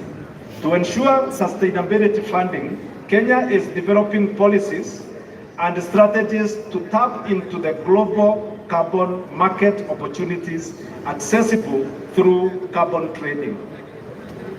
Additionally, the government will secure and protect public forests, rehabilitate and restore all degraded water towers and other forest ecosystems across the country. To resolve the capacity constraints at the Kenya Forest Service that has been operating at half capacity, I have directed the immediate recruitment of an additional 2,700 forest rangers and 600 forest officers to augment our intervention in this sector. Shortly, I will also be inaugurating the Climate Change Council that will steer Kenya climate action through stakeholder engagement coordinated in the presidency as required by the Climate Change Act of 2016. Under the program, we still start mobilizing finance from public, private, and multilateral sources, including climate finance, to fund the proposed activities. This is anchored on the United Nations goal and backed by the Tree Growing and Sustainable Forest Finance Management Program supported by UNDP, UNEP, FAO, UNCDF, and New York's Multi-Partner Trust Fund. The program also responds to Kenya's commitment to help reduce global greenhouse gas emissions articulated in various multilateral environmental agreements and the United Nations Decade of Action on Ecosystem Restoration.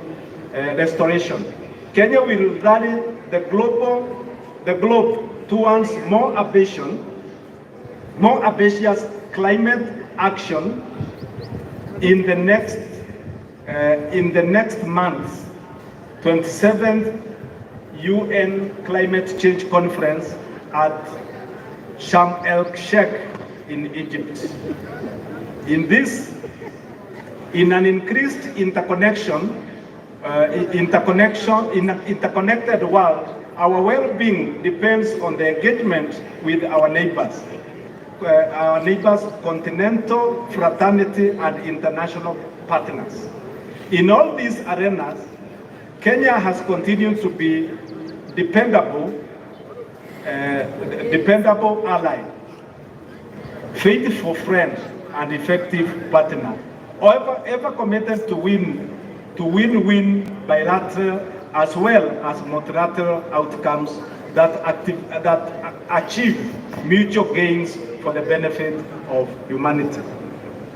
In the East African community, the Egypt territorial borders are firmly on the way out as a momentum towards integration gathers. Volumes have soared.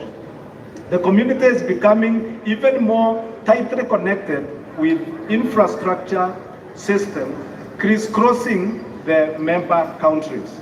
The possibility of an East African federation is no longer a wild imagination or idle dream.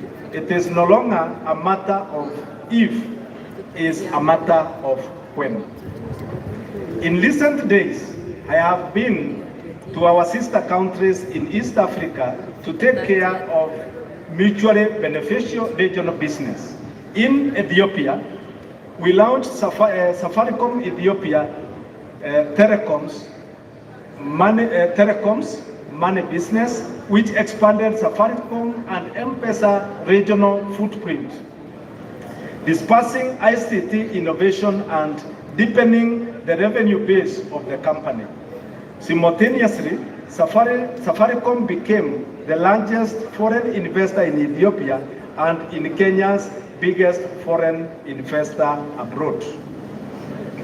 The East Africa community has become a close-knit neighborhood, and everyone's well-being has become everybody's business. With this unity and integration, we will achieve much in our lifetime. And with these bonds of solidarity and fraternity, we shall establish an oasis of hope and infinite possibility that will be irresistible to the whole world. In the Horn of Africa, peace and security efforts continue to dominate our engagement.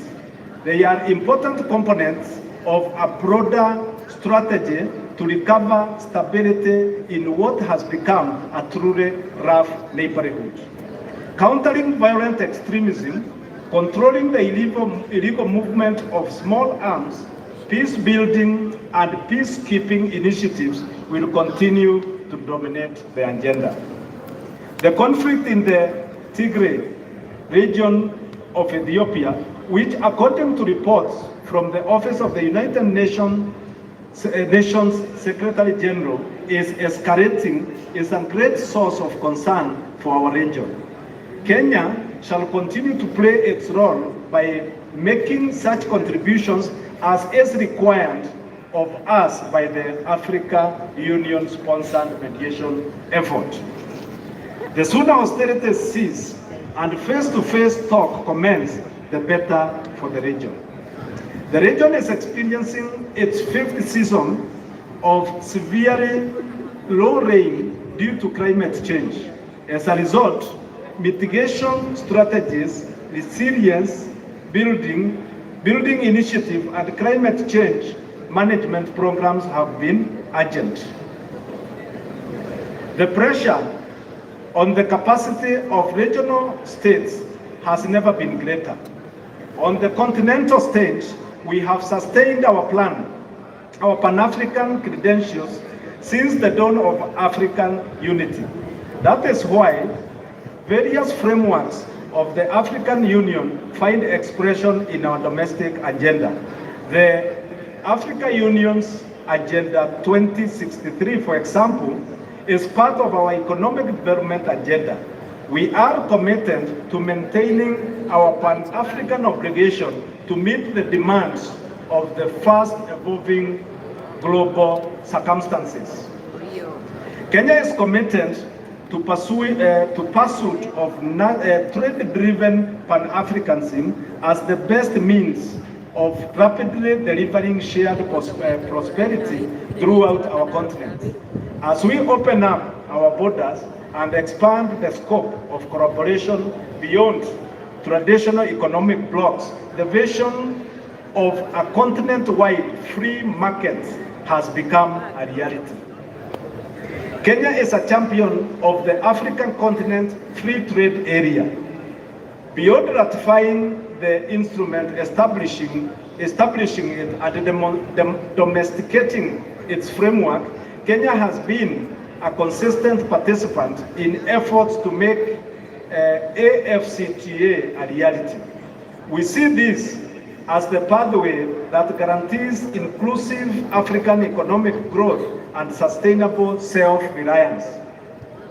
In turn, this will hasten our continent's post-pandemic recovery, enhance climate change resilience, and underpin stability in the face of multiple regional global crises, including energy volatility.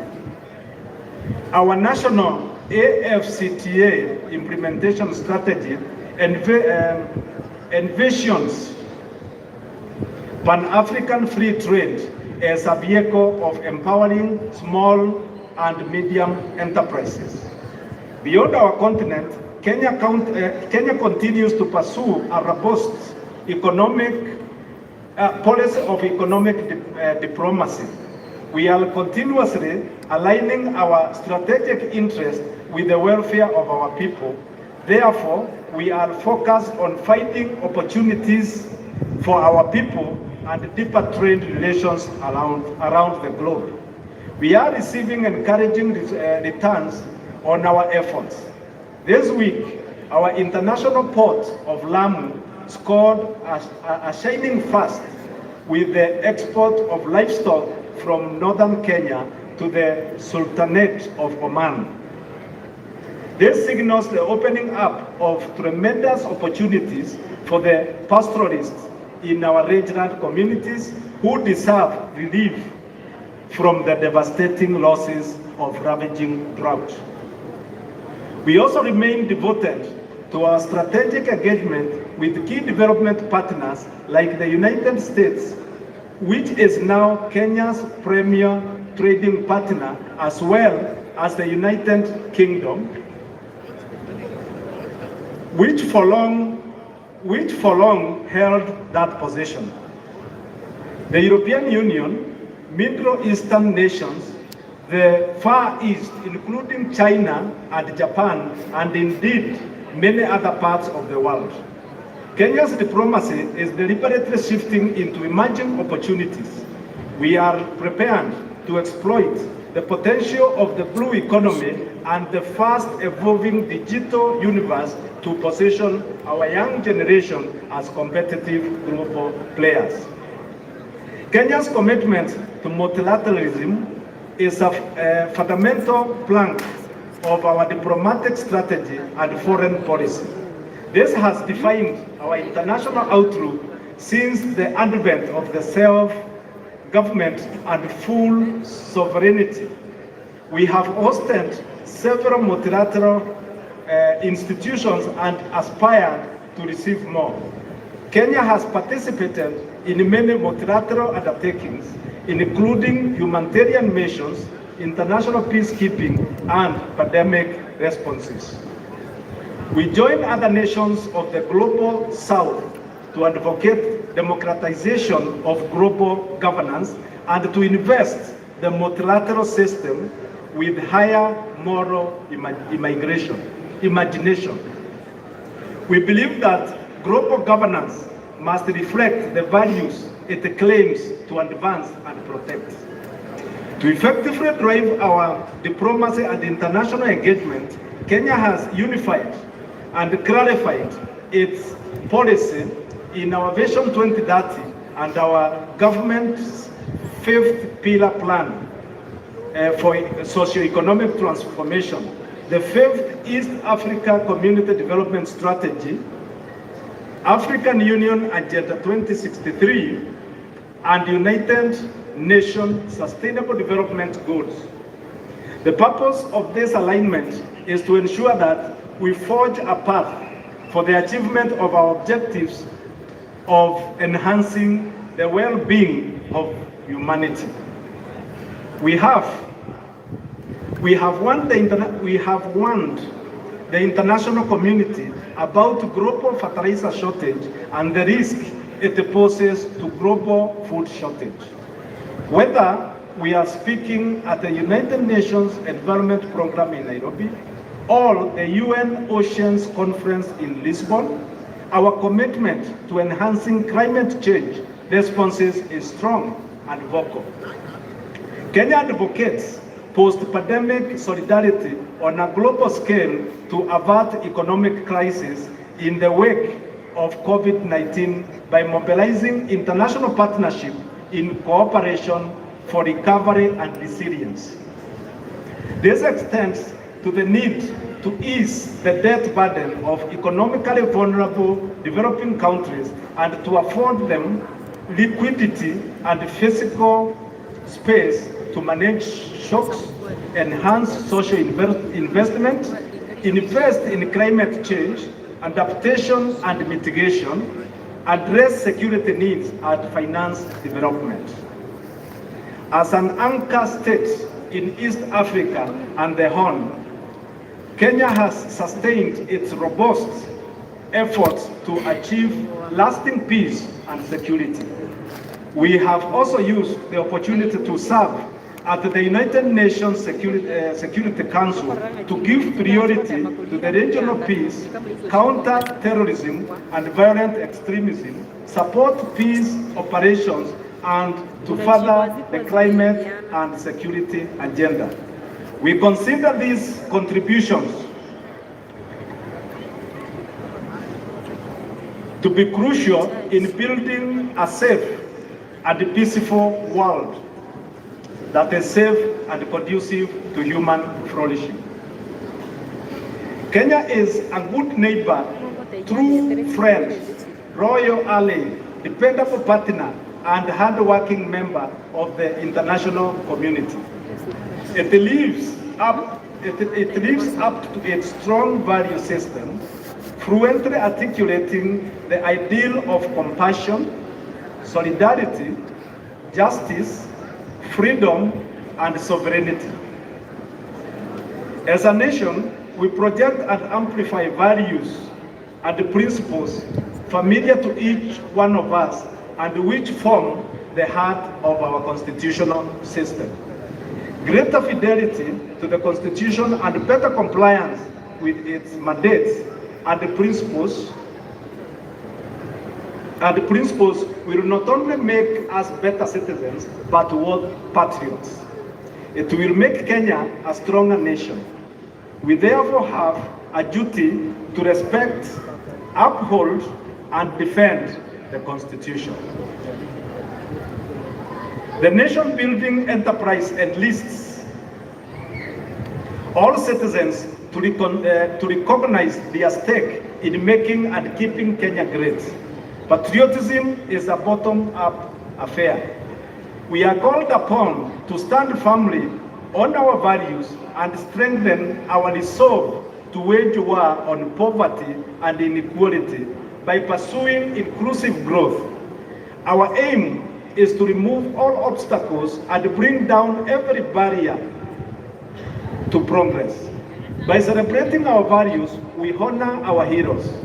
Every act of nation building is an expression of our values and a most appropriate remembrance of those who began our journey towards sovereignty, freedom, and happiness.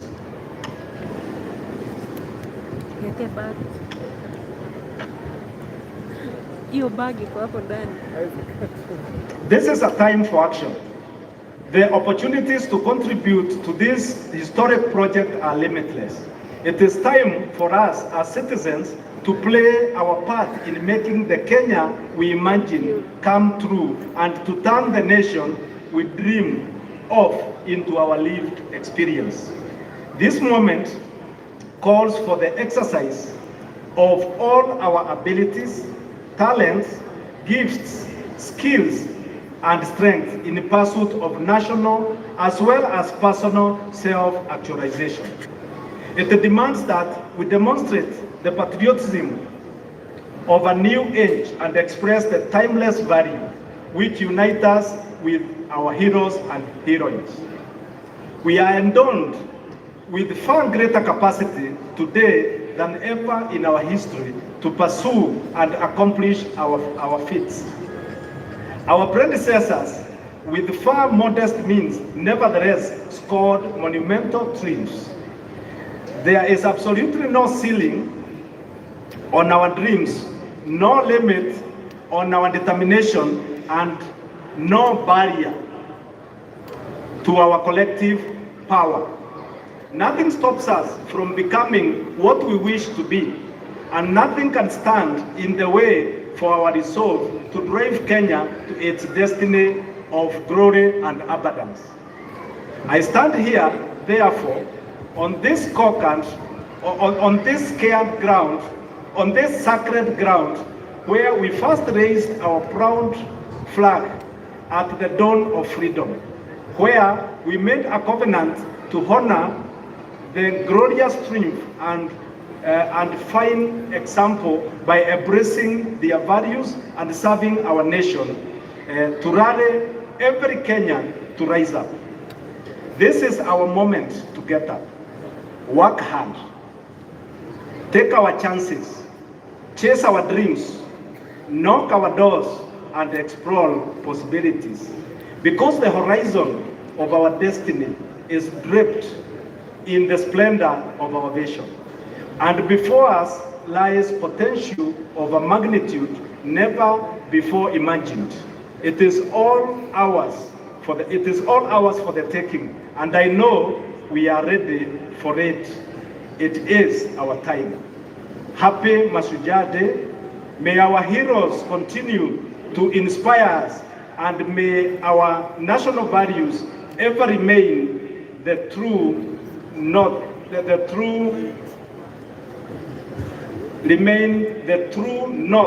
of our moral compass.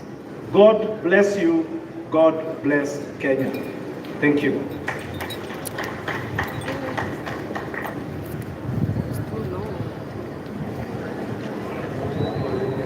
It was a long one, I'm sure. And from the mamas that I'm getting from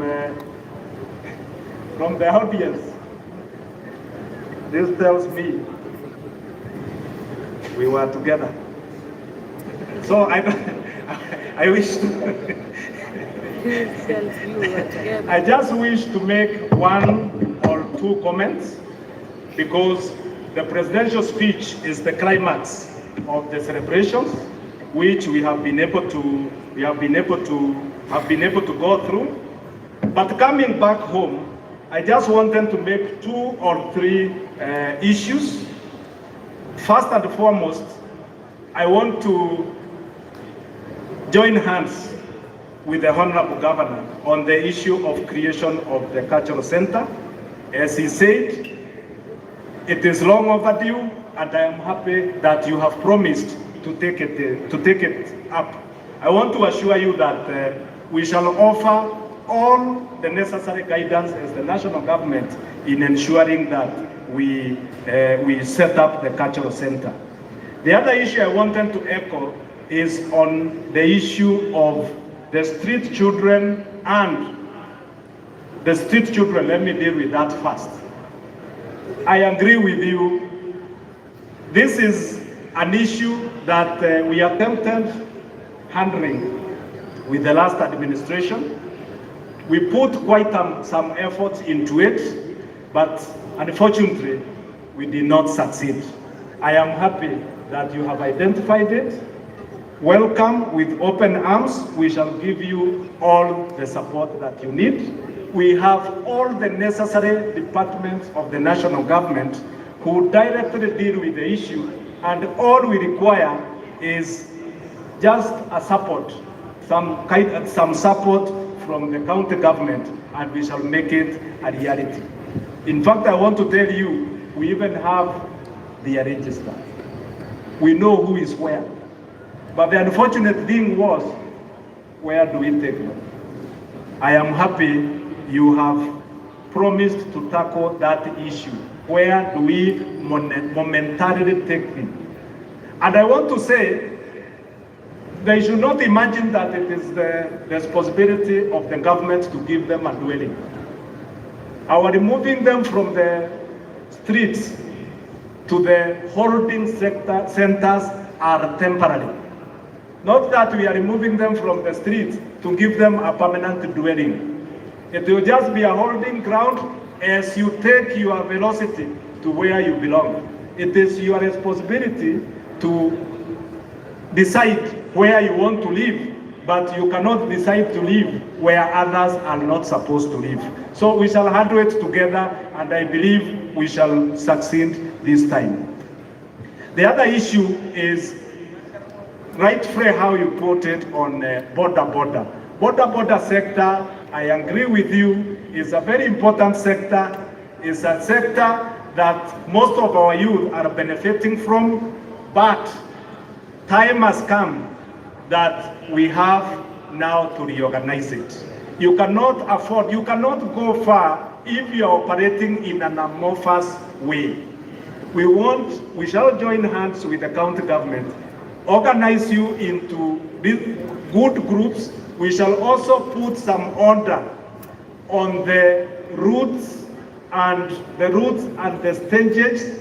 So when we designate these things, I also want to call upon the border people to kindly cooperate with us so that we reorganize the sector for their own benefit. We shall move step by step with your leadership, and so I think we shall move as a team. The other issue I want to comment is that in recent past, we are experiencing a lot of fire incidents in our schools. Mashujaa yetu, in the last 3 months, we have experienced 4 fire incidents in our secondary schools and 1 unrest. And I want to call upon the management of the schools that they need to get close to the grievances of the students and be able to arrest these situations before they degenerate into destruction of property and lives. I have instructed all the sub-county security teams to work closely with you. So it's just upon you, the teacher, to approach the security team within your area of jurisdiction, and together with you and your teachers, you should be able to handle the insecurity incidents within your area of jurisdiction. And so I am calling upon the management of the schools to pay attention to this trend, because we must bring it to an end. Lastly, I want to echo the words of our politicians that we are through with politics and now it is time for nation building. So kindly, I'm sure even the celebrations, the honeymoon is over. Now it's a matter of giving service to the people who elected us. And I want to assure all the political fraternity that as a national government, I will work hand in hand with you. We shall not spare any effort in ensuring that we give service to our people. With those few remarks, allow me to take this opportunity to wish everyone in Gusii County a happy Mashujaa Day. Thank you. Thank you so much. Tusimame sote kwa wimbo wa taifa tukiongozwa na bendi yetu. Baada ya hapo tutamruhusu gavana aondoke na wageni wake waheshimiwa. Asante sana. Kwaya zote kuna lunch yenu.